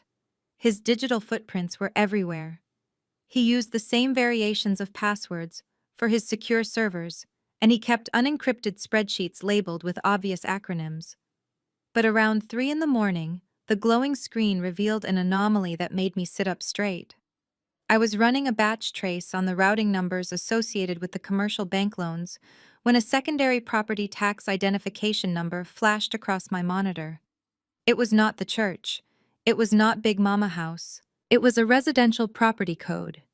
I opened a new search window and logged directly into the Fulton County Property Registrar. I typed in the identification number and hit enter. When the deed populated on the screen, my breath caught in my throat. It was the address of the house I was currently sitting in. My parents had paid off their primary residence 10 years ago. My father had even hosted a mortgage burning party in the backyard, inviting half the congregation to celebrate his financial prudence. But according to the county records, the house was no longer free and clear.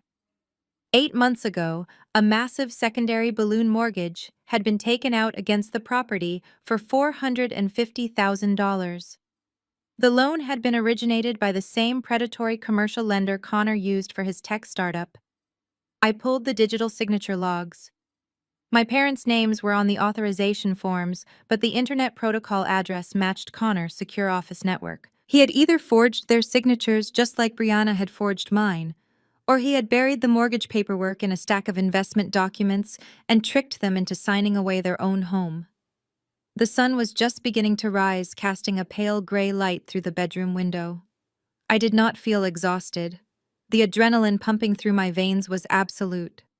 I disconnected the laptop, grabbed my iPad, and unlocked my bedroom door.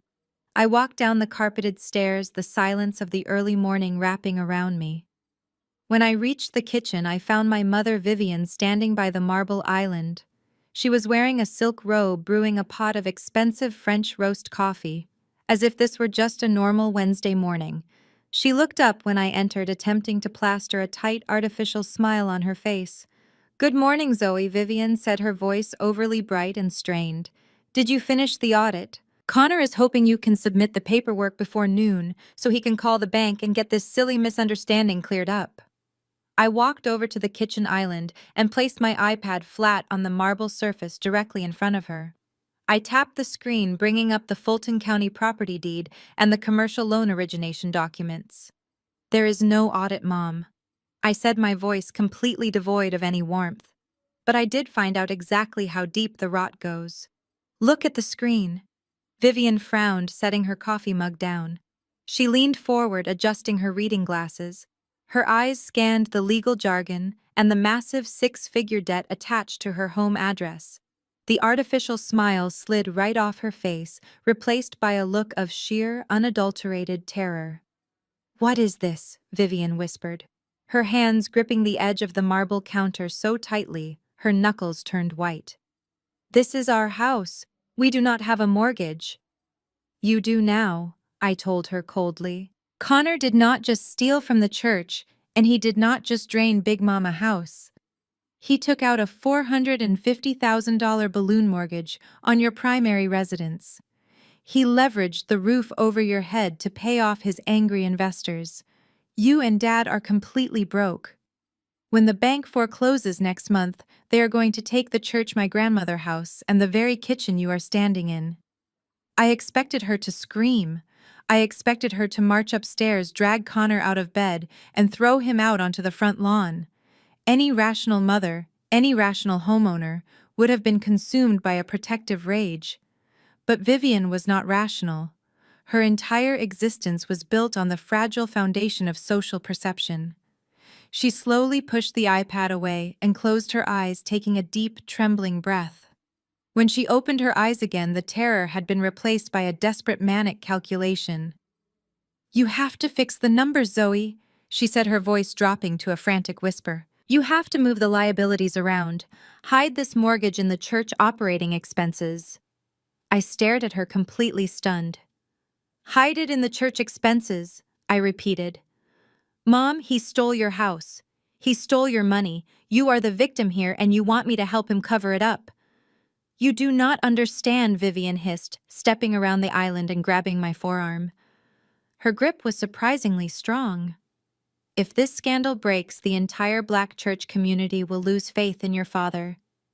He is a pillar of Atlanta society.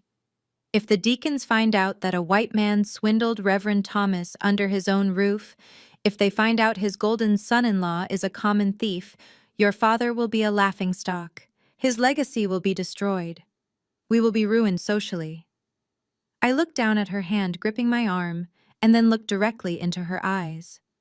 You are about to be homeless, I said, spelling it out for her. You are going to lose your home, and you are worried about what the church ladies are going to say at the Sunday social.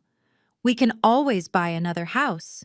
Vivian shot back, her voice rising with hysteria. But we cannot buy back our reputation. Brianna marriage will be a public disgrace. I will not allow my family to be humiliated in front of the entire congregation. You are a forensic accountant. You know how to make money disappear on paper. Do your job, Zoe. Protect your family. I yanked my arm out of her grasp, stepping back as if she had physically burned me. The hypocrisy was so thick it was choking me.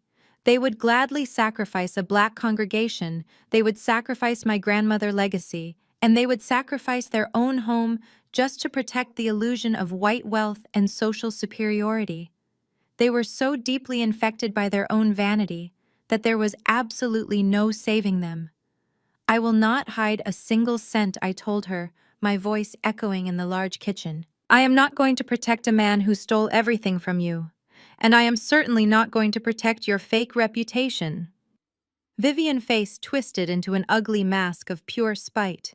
If you do not help us, she threatened, you are just as dead to me as you were 2 years ago. I picked up my iPad and turned my back on her. The threat meant nothing to me anymore. Let her cling to her reputation while her house burned down around her. I had found the stolen mortgages and the offshore accounts, but I was not finished. There was one more encrypted folder on Connor hard drive that I had not cracked yet, and I had a feeling that the final secret was going to be the one that completely shattered their precious illusion once and for all. I walked back up the stairs, leaving my mother alone in the kitchen with the reality of her impending homelessness. I locked the bedroom door once again and sat down at the small desk. The sun was fully up now, shining brightly through the window, but the room still felt cold. I pulled Connor's heavy laptop toward me. I had already uncovered the wire fraud, the embezzlement, and the secret mortgages, but there was one piece of the digital puzzle that still did not fit. I had noticed it around 2 in the morning. There was an encrypted folder buried deep within his system files. It was masked as a system update log, but the file size was far too massive for a simple software patch. I connected my iPad to the laptop using a specialized decryption cable. I ran a brute force algorithm that I normally reserved for corporate espionage cases.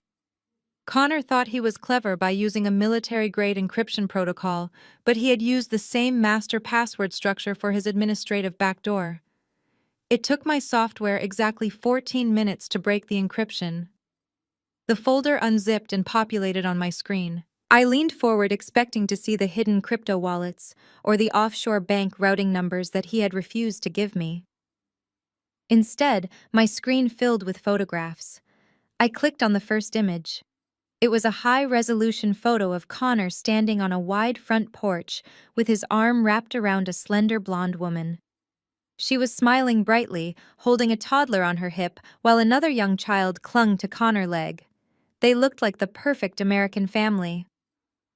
I stared at the screen, trying to process what I was seeing.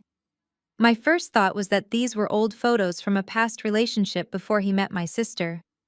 But then I looked at the timestamp in the corner of the image. The photo had been taken 3 weeks ago. It was taken on the exact weekend Connor told Brianna he was flying to Silicon Valley to meet with angel investors. I opened the next file. It was a digital copy of a birth certificate from the state of South Carolina. The child was 3 years old. The father was listed as Connor, and the mother was listed as a woman named Lauren. The second birth certificate was for a 1-year-old boy. Connor had 2 secret children. He had an entire second family living 2 states over. The cold realization washed over me. I started clicking through the rest of the documents in the folder faster now, matching the dates and the amounts to the financial ledgers I had already audited. The puzzle pieces locked together with sickening precision. The $85,000 wire transfer from the church reserve fund was not seed money for a tech startup. It was the exact amount used for a 20% down payment on a 4-bedroom house in Charleston, South Carolina. I found the deed right there in the folder. The property was held in a private trust with Lauren listed as the primary beneficiary.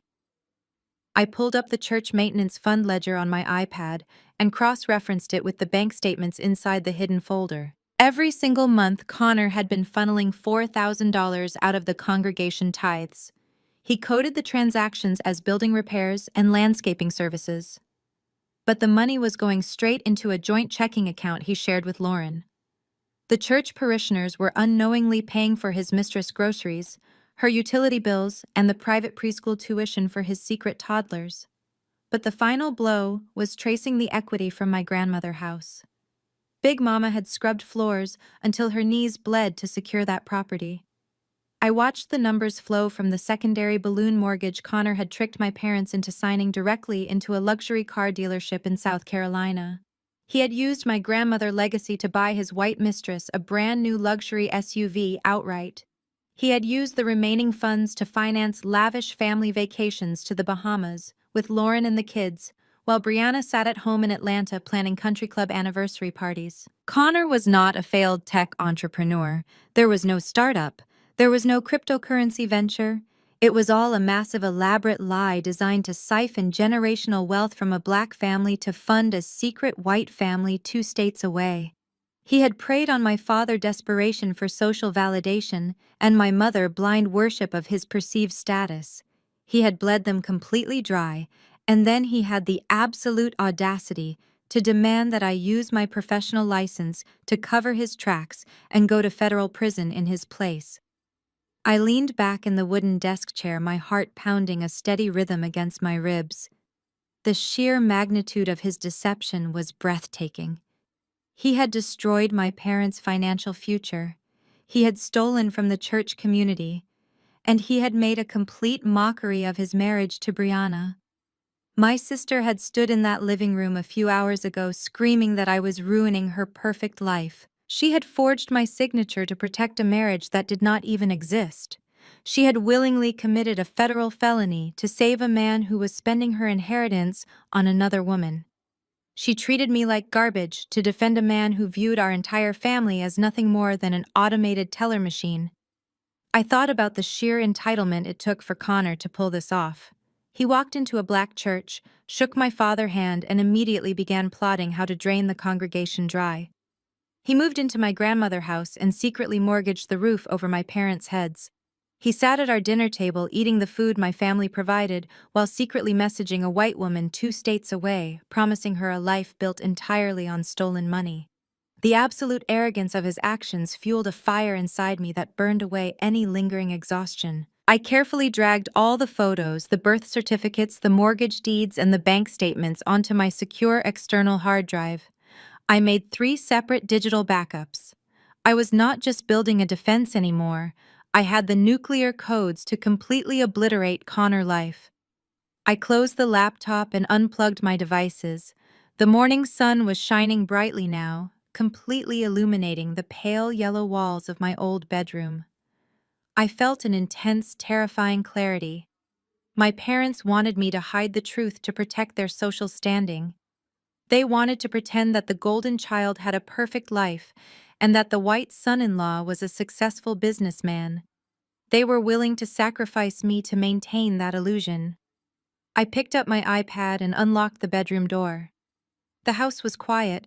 They were probably all trying to sleep, believing that the obedient scapegoat was upstairs working hard to save them. They had no idea that I had just uncovered the rot at the very foundation of their reality.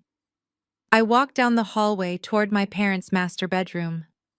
I was not going to wait for a family meeting. I was going to force them to look at exactly what they had traded their souls for.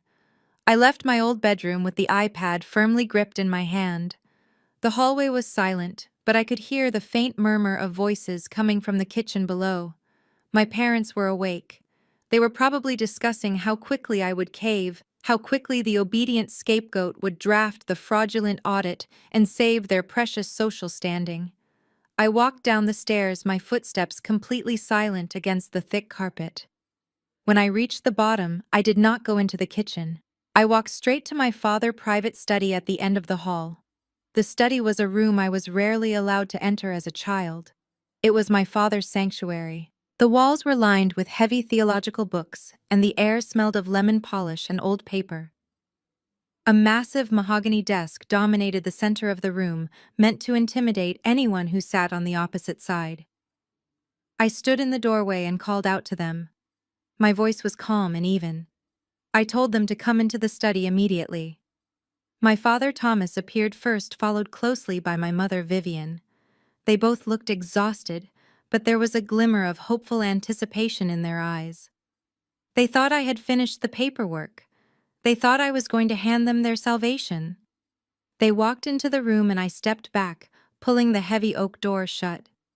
I turned the brass lock until it clicked loudly in the quiet room. My mother frowned at the sound of the lock. "Why are you locking the door, Zoe?" she asked, her tone laced with her usual irritation. "Where are the audit papers? Connor is waiting upstairs." "There are no audit papers," I said, walking around the massive mahogany desk and taking my father's leather chair. I sat down and placed the iPad flat on the polished wood. "I told you I would find out exactly where the money went before I signed anything. I found it. I found all of it."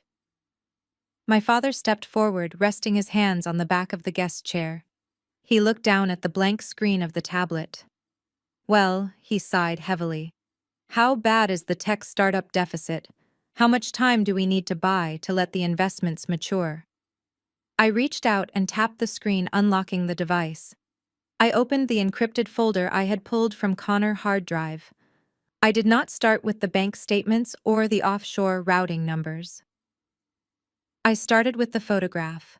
I expanded the high-resolution image of Connor standing on the porch of the South Carolina house, his arm wrapped tightly around his blonde mistress, with two secret children clinging to him. I turned the iPad around and slid it across the mahogany desk until it rested directly in front of my parents.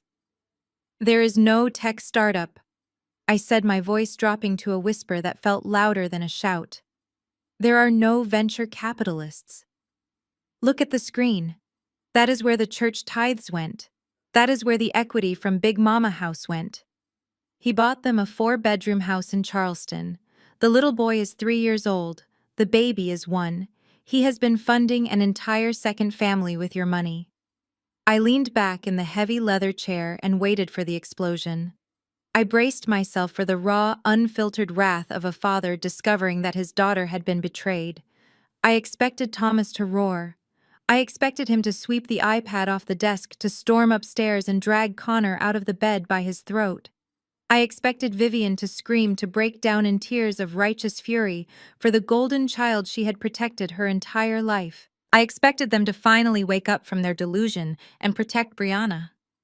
But the explosion never came. Instead, the study descended into a terrifying, suffocating silence. Thomas stared at the glowing screen, his hands gripping the leather back of the chair so tightly that his knuckles turned completely white.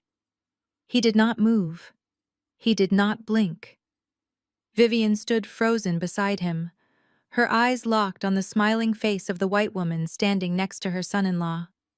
The silence stretched on for 10 seconds, then 20. The only sound in the room was the heavy, ragged breathing of my father.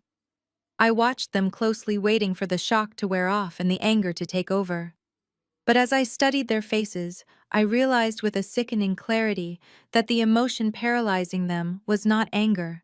It was fear. It was sheer, absolute terror. "Mom," I prompted, pushing the issue. "Did you hear what I said? He is not a businessman. He is a con artist. He is married to someone else in everything but name. He used Brianna for her proximity to your wealth. He stole your money to build a life with a white woman." Vivian slowly pulled her gaze away from the screen. She looked at me, and her face was a mask of pure panic. She reached out with a trembling hand and pushed the iPad back toward me. "You must delete this," she whispered, her voice shaking violently. "You have to delete this right now. You cannot show this to anyone." I stared at her, genuinely believing I had misheard her. "Delete it," I repeated. "Mom, this is the proof. This is the evidence that will put him in federal prison and get your house back. We have to wake Brianna up right now and show her what her husband has been doing." "No," Vivian hissed, lunging forward and slapping her hands flat on the mahogany desk. "No, you will not tell your sister. You will not breathe a word of this to Brianna. Do you understand me?" I looked at my father, expecting him to intervene to bring some sanity to the room. But Thomas simply lowered himself into the chair, his head bowed in defeat. He nodded slowly in agreement with my mother. "Your mother is right, Zoe," he mumbled, staring at the floor. "Brianna cannot know about this. It would destroy her." I stood up from the desk, the sheer audacity of their reaction pulling me to my feet. "Destroy her?" I asked, my voice rising in disbelief. "She is already destroyed. Her husband has a secret family. He stole $500,000 from you. He forged my signature on a federal loan. What do you mean she cannot know? She is living a lie." Vivian's face twisted into an ugly mask of desperate calculation. Her narcissistic obsession with social standing completely overrode her maternal instincts. "You do not understand how the world works, Zoe," she snapped, her voice dripping with venom. "Brianna is the envy of our entire congregation. She married a wealthy white venture capitalist. She lives in a beautiful home. She has a perfect image. If the church finds out that her husband is a broke thief who left her for a blonde woman 2 states away, the humiliation will be unbearable. So you want her to stay married to a man who is actively stealing from you?" I asked, completely staggered by her twisted logic. "You want to let him keep his mistress just so you do not have to face the embarrassment of a divorce?" "We will handle Connor privately," my father said, his voice weak and cowardly. "Once the bank issue is settled, I will speak to him man to man. We can force him to quietly end the affair. We can make him pay the money back over time. But if this becomes a public scandal, my reputation in the church will be ruined. I will be the pastor who let a white man swindle his congregation and cheat on his daughter. The deacons will force me to resign. We will lose everything." I looked at the 2 people who had raised me, and I felt a cold, dark void open up inside my chest. The last lingering thread of familial loyalty, the tiny microscopic part of me that still hoped they were capable of basic human decency, snapped and burned away into nothing. They were not just enablers. They were active co-conspirators in their own destruction. They would rather let a predator bleed their legacy dry than admit to their wealthy country club friends that they had been fooled. They would rather sacrifice their grandmother home than face a social scandal. And then Vivian delivered the ultimate unforgivable betrayal. She looked at me, her eyes hardening into cold, demanding slits. "That is why you have to sign the audit, Zoe. You have to use your CPA license to legitimize the missing funds. If you do not sign it, the federal investigators will come. They will find the offshore accounts. They will find the other family. The whole world will know.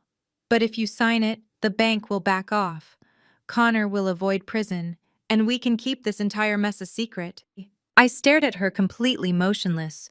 "You want me to take the fall?" I said, stating the fact plainly. "You want me to commit federal bank fraud, to risk losing my career and going to a federal penitentiary just so Brianna does not have to feel embarrassed at the country club?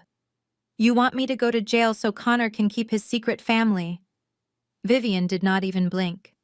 "You are strong, Zoe," she said, her voice completely devoid of any motherly love. "You have always been the strong one. You are independent. You do not have a husband to embarrass or a congregation to lead. You can handle a federal inquiry. You can afford a good lawyer. Brianna is fragile. She cannot survive this. It is your duty as her older sister to protect her."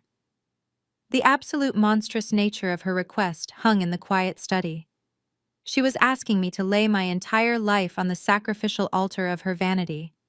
She was asking me to become a convicted felon to protect the illusion of a perfect family. In her mind, I was completely disposable. My freedom, my hard work, my business, my future with Elijah, none of it mattered. I existed solely to be the human shield for the golden child. I looked at my father. He refused to meet my eyes. He just stared at the Persian rug, silently endorsing my mother demand. He was a coward, a pathetic hollow man who preached about truth every Sunday, but lived in a fortress of lies. I took a deep breath. The anger, the betrayal, the hurt, all of it vanished. I did not feel sad. I did not feel the urge to cry. I felt completely and utterly liberated. For 35 years, I had desperately wanted their love. I had wanted them to see my worth. But looking at them now, I realized they were completely worthless. I was finally free from the toxic gravitational pull of their approval. I slowly reached out and picked up the iPad. I locked the screen, plunging the room back into the dim morning light. I looked at Vivian and then at Thomas. I let my shoulders slump forward, projecting an image of total defeat. I forced my eyes to drop to the mahogany desk, mimicking the submission they had seen from me 1,000 times before. "You are right," I whispered, injecting just enough tremor into my voice to make it believable. "If the congregation finds out, it will destroy the family. Brianna would never recover." Vivian let out a massive sigh of relief, her posture immediately relaxing. She reached across the desk and briefly touched my hand, a fake gesture of maternal affection that made my skin crawl. "I knew you would understand, Zoe," she cooed. "You always do the right thing for the family." "I will handle the bank meeting tomorrow," I said, keeping my head bowed. "I will draft the documents today. Just keep Connor out of my way." Of course, my father agreed, his voice regaining a fraction of its usual pompous authority. "We will tell Connor to stay upstairs. You take all the time you need." I turned and walked toward the study door. I unlocked the brass latch and pulled the heavy oak door open. I did not look back at them. They thought they had won. They thought the scapegoat had finally accepted her place in the dirt. They believed I was going to spend the next 24 hours forging my own death warrant to protect their precious reputation. They had no idea that I was not walking out of that study to build a defense. I was walking out to build a guillotine. They wanted to protect the illusion so badly that they were willing to destroy me. But I was the architect now, and I was going to make sure that tomorrow morning, in front of the entire church board, the illusion would shatter so violently that none of them would ever recover. I walked straight out of the house, got into my car, and picked up my phone to call Elijah. It was time to set the final trap. I reached for the door handle of my car, but before I could pull it open, the heavy front door of the house swung wide. Connor and Brianna stepped out onto the porch and walked down the brick steps toward the driveway. They must have been waiting in the living room, listening for the study door to open. Connor walked with a relaxed, confident swagger that made my skin crawl. Brianna trailed just behind him, wiping the remnants of her tears away and replacing them with a cautious, hopeful expression. They had clearly spoken to my mother. They knew the Reverend and his wife had just ordered me to fall on my sword. I paused with my hand on the car door and took a slow breath. I needed to play this perfectly. For 35 years, I had been the scapegoat, the emotional punching bag they relied on whenever things went wrong.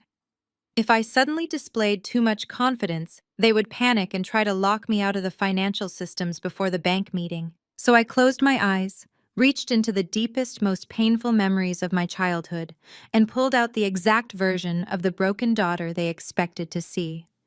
I turned around to face them, letting my shoulders slump forward. I lowered my gaze to the pavement and forced a single tear to well up and spill over my eyelashes. Connor stopped a few feet away from me, shoving his hands into the pockets of his designer slacks. He looked me up and down, taking in my defeated posture. A wide, sickeningly smug smile spread across his face. "Your mother tells me we have reached an understanding," Connor said, his tone dripping with patronizing authority. She said you are going to draft the audit and handle the bank representatives tomorrow morning. I kept my eyes on the ground and nodded slowly. I will do it, I whispered, injecting a slight tremble into my voice. I will sign the retroactive audit. I will take the professional risk. I just need to go back to my hotel to use their secure business network. The federal tax portals require encrypted internet connections to submit CPA-certified documents, and the router in the house is not secure enough.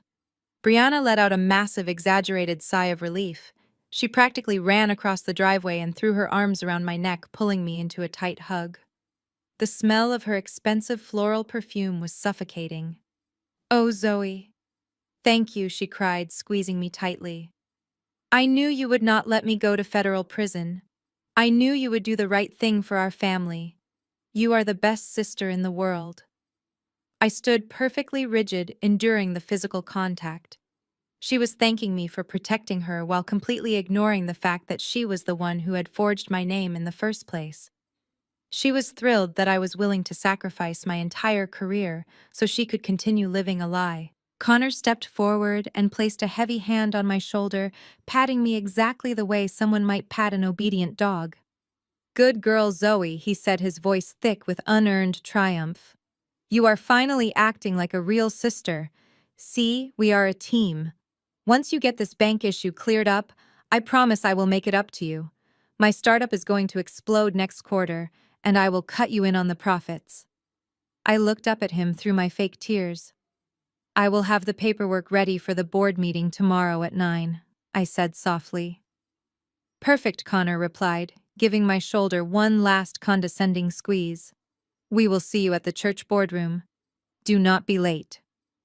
I opened my car door, slid into the driver's seat, and started the engine. I did not look back at them as I backed out of the driveway. I kept the mask of the terrified, defeated sister perfectly in place until I turned the corner and the house was completely out of sight. The moment I was alone in the quiet cabin of my car, the tears instantly vanished. My posture straightened, and the trembling in my hands was replaced by an icy, absolute calm. The false submission had worked flawlessly. They were back in their house celebrating their victory, completely unaware that they had just handed me the keys to their destruction.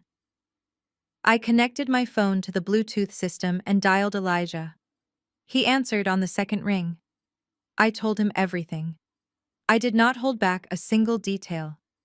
I told him about the forged signature.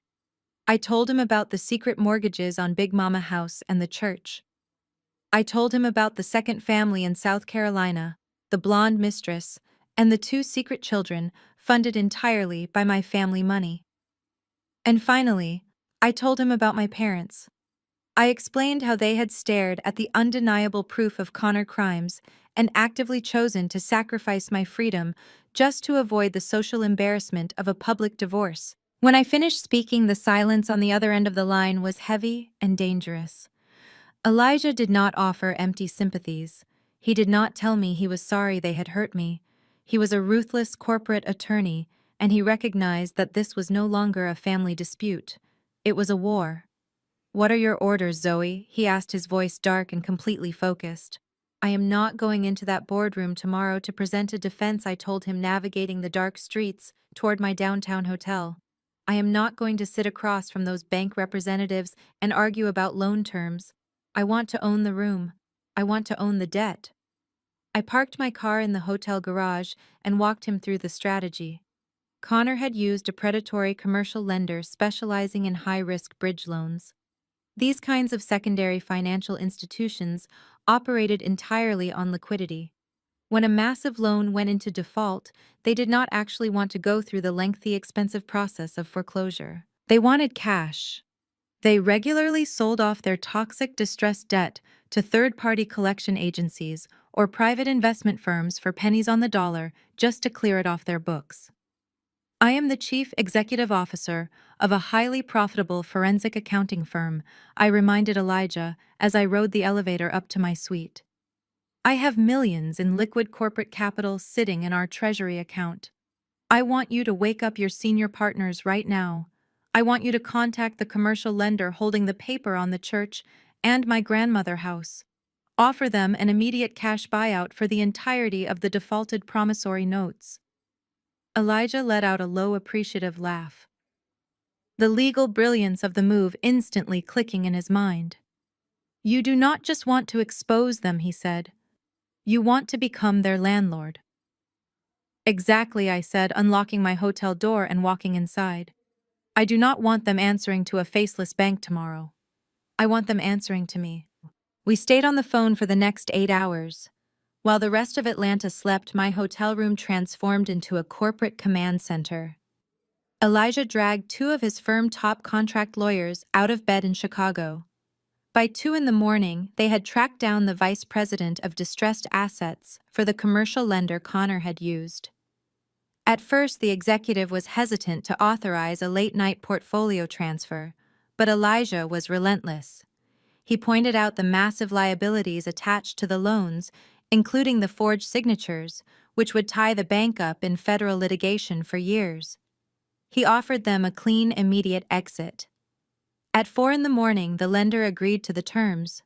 I opened my secure banking portal and authorized a massive wire transfer from my corporate treasury directly into the lender escrow account.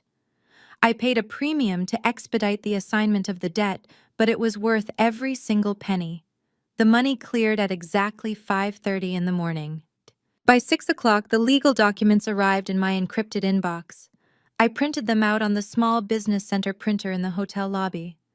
I held the warm, crisp pages in my hands, reading over the legal jargon with immense satisfaction. A formal deed of assignment. It legally transferred every single right, title, and interest of the defaulted loans from the commercial bank directly to my private, limited liability company. I was now the sole legal owner of the mortgage on the family church. I was the sole legal owner of the mortgage on Big Mama House. If they missed a single payment, I had the absolute legal authority to evict them, seize the properties, and liquidate the assets. I owned their financial lives completely. I went back up to my room and took a long, hot shower, washing away the scent of my childhood home. I dried my hair and pulled on a sharp, pristine white designer suit. I wanted to look exactly like the powerful, unstoppable force I had become. I slid the printed deeds of assignment into a sleek leather portfolio, along with my iPad, which held the photos of Connor's second family. I checked my watch. It was 8:15 in the morning. My parents, Connor and Brianna, were probably getting dressed for the meeting, believing that their obedient scapegoat was about to walk into the church boardroom and save them from their own arrogance. They had no idea that the bank was no longer coming for them. I was. The drive to the church took less than 15 minutes. The parking lot was mostly empty except for the expensive cars belonging to the church board members and the sleek sedans of the bank representatives. I parked my rental vehicle, grabbed my leather portfolio, and walked through the heavy wooden doors of the sanctuary. The grand boardroom was located just down the hall from my father's private pastoral office. As I approached the room, I could hear the murmur of professional voices. I did not hesitate. I pushed the double doors open and stepped inside. The room was arranged for an execution.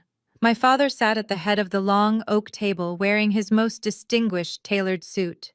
My mother Vivian and my sister Brianna sat to his right, looking like the perfect picture of a pious, supportive family. Brianna had even tied her hair back in a conservative style, playing the role of the stressed but faithful wife. On the left side of the table sat the 5 senior deacons of the church. These were the men who controlled the congregation, the men my parents desperately wanted to impress. At the far end of the table sat 2 local representatives from the commercial bank, looking impatient and wearing cheap gray suits. Connor was standing near the front of the room holding a laser pointer and a stack of blank folders. When he saw me walk in, his chest puffed out with sheer arrogance. He actually shot me a condescending wink. "Thank you all for being here this morning," Connor said, his voice smooth and dripping with fake humility. "I know there has been some confusion regarding the church reserve funds and the secondary loans.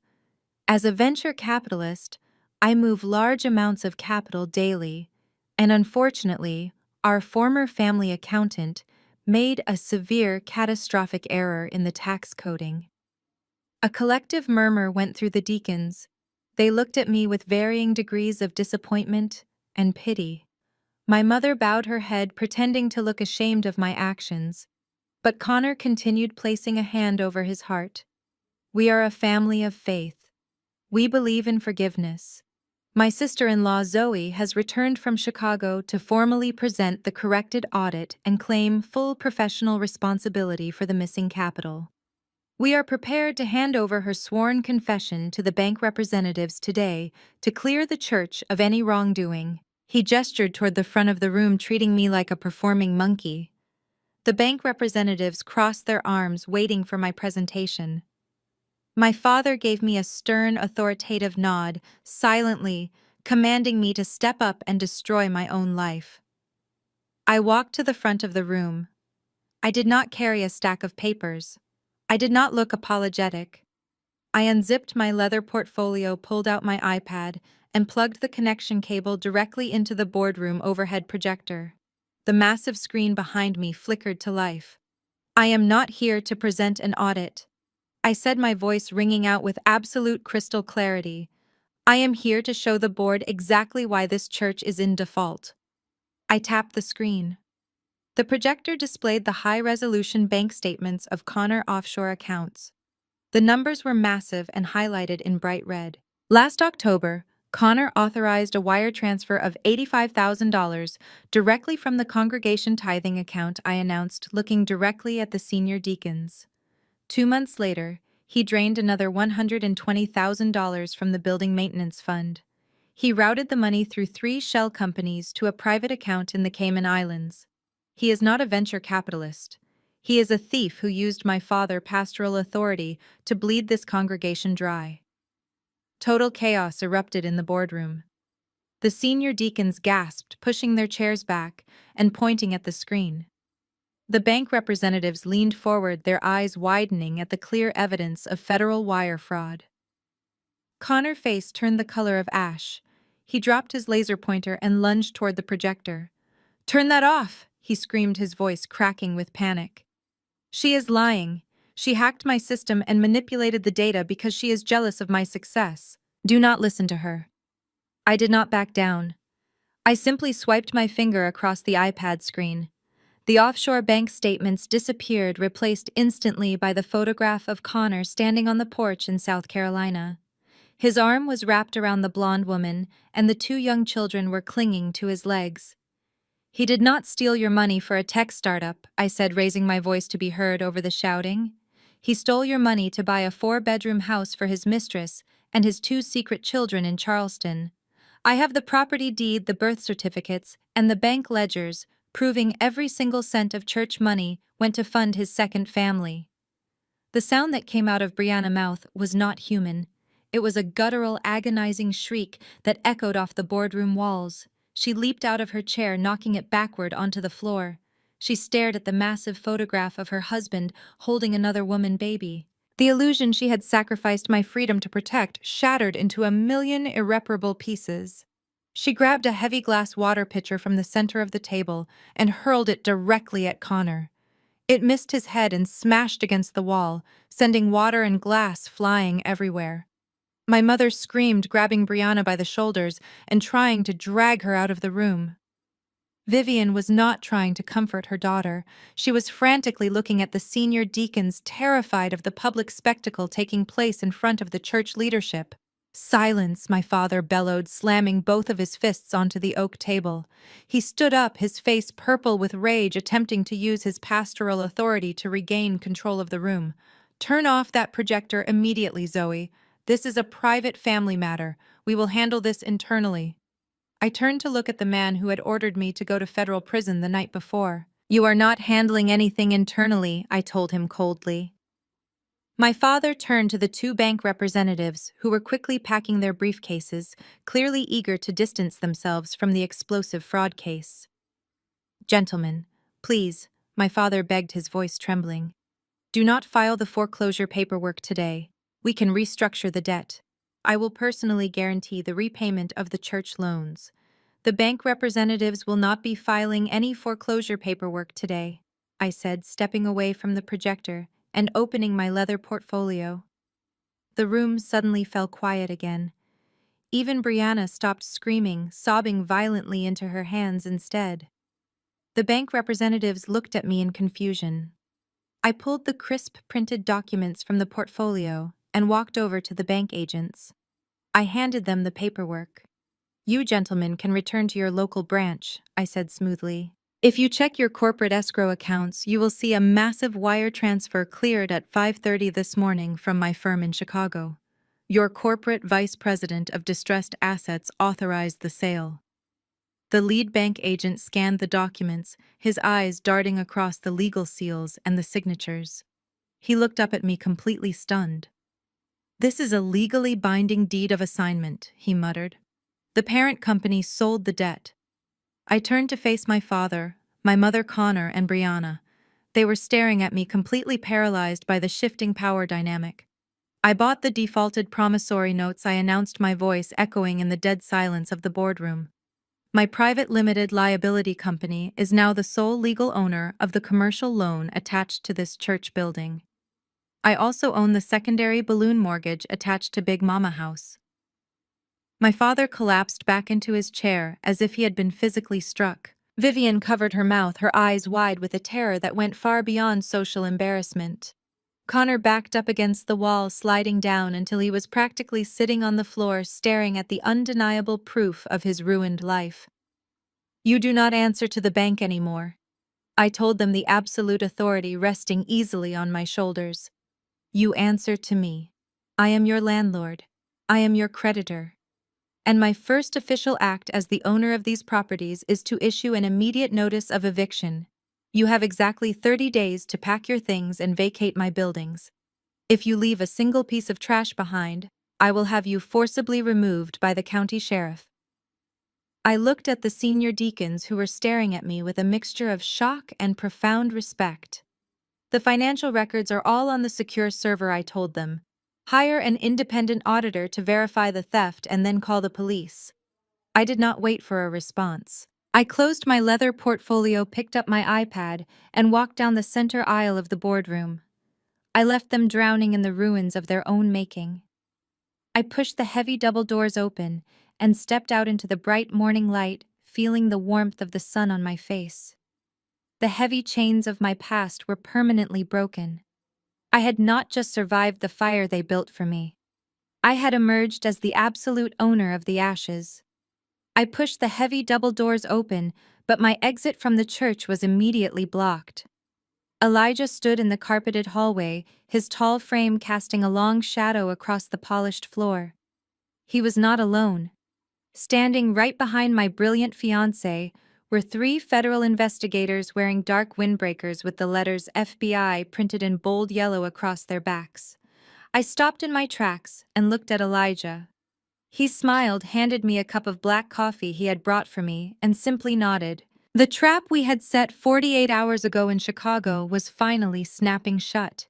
I stepped aside, leaning against the hallway wall as the federal agent surged past me into the boardroom. The chaos that had just begun to settle inside erupted all over again, but this time it was completely out of my family control. I stood in the doorway sipping my coffee and watched the absolute destruction of Connor's carefully constructed facade. The lead agent called out Connor's full legal name, announcing in a booming voice that he was under federal arrest for multiple counts of wire fraud, bank fraud, and aggravated identity theft. Connor panicked. He tried to run toward the back exit of the boardroom, but an agent grabbed him by the collar of his expensive suit and slammed him violently against the heavy oak table. His hands were wrenched behind his back, and the sharp metallic click of heavy steel handcuffs echoed through the room. Connor begged my father to do something, to call a lawyer and use his influence in the community. But the great Reverend Thomas just shrank back into his leather chair, a broken coward, watching his golden son-in-law get dragged away. Brianna was screaming hysterically, throwing herself at the federal agents and crying that there had been a mistake. The lead agent simply warned her to back away before she was charged with obstruction of justice. Elijah placed his hand gently on the small of my back, guiding me away from the noise and out of the church entirely. We flew back to Chicago that afternoon and let the federal justice system do its job. The fallout was spectacular, swift, and completely merciless. Because Connor had used stolen money to fund his entire life, the government seized absolutely everything. The federal prosecutors froze his shell companies and confiscated his luxury cars. The designer clothes, the joint bank accounts, and the expensive jewelry he had bought for Brianna were all seized as evidence of his crimes. Brianna was left utterly penniless. Without the stolen funds to maintain her country club lifestyle, she was quickly exiled by her wealthy socialite friends who wanted nothing to do with a federal scandal. Even the secret house in South Carolina was seized, leaving Connor's blonde mistress and her children out on the street. He had successfully ruined every single life he touched. The scandal ripped through the Atlanta congregation like wildfire. The church deacons held an emergency meeting the very next morning. They forced my father to resign immediately, stripping him of his pastoral title, his pension, and his parsonage. The social standing my mother had literally sacrificed my freedom to protect vanished overnight. They were disgraced, ostracized by the community, and completely broke. And true to my word, exactly 30 days later, the county sheriff deputies arrived at Big Mama House to execute the formal eviction notice my legal team had filed. My parents were physically escorted off the property they had allowed a thief to destroy. 6 weeks after the boardroom bloodbath, my receptionist buzzed my intercom.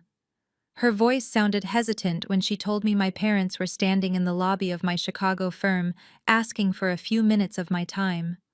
I did not feel a spike of anxiety. I told her to send them back to my corner office. When the heavy glass doors swung open, I barely recognized the two people walking toward my desk.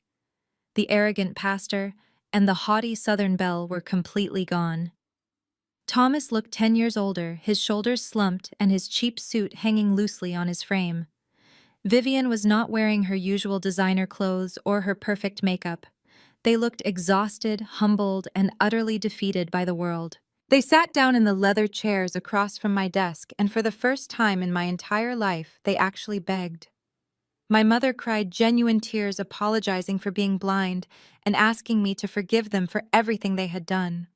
She said they had absolutely nowhere to go. She confessed that Brianna was sleeping on a friend couch and they were living out of their old sedan. They played the family card one last time, hoping my guilt would finally kick in and I would welcome them into my penthouse. I did not feel guilty. I looked at them and felt absolutely nothing. I opened my desk drawer and pulled out a single manila envelope, sliding it across the glass surface toward them. My father opened it with trembling hands, pulling out a thick stack of papers. Inside was a 1-year lease for a tiny 2-bedroom apartment in a working-class neighborhood on the outskirts of Atlanta. The rent and the basic utilities were prepaid for exactly 12 months. I told them this was my final act of daughterly duty. They had a roof over their heads for 1 year to figure out how to get jobs and support themselves. But the lease came with a strict ironclad condition. If they ever tried to contact me again, if they ever called my phone or showed up at my office, I would cancel the lease immediately and leave them on the street. They took the envelope without a single argument, completely stripped of their entitlement. They thanked me quietly, their voices thick with shame. I stood up, grabbed my tailored coat, and walked out of the office, leaving them sitting there in the silence of their new reality. Elijah was waiting for me by the elevators, holding my hand as we descended to the busy Chicago streets below. My sister had screamed at me to disappear, and my parents had demanded that I fold under their weight. But I did not disappear. I became the absolute architect of their reality. Thank you for watching my story to the very end. If you resonated with my journey of setting boundaries and taking back your power, please leave a comment below and let me know how you handled toxic family members in your own life. Hit the like button and subscribe to the channel for more stories about surviving betrayal and building your own empire. Remember that your worth is never defined by the people who failed to love you properly. Stay strong and keep building your beautiful life.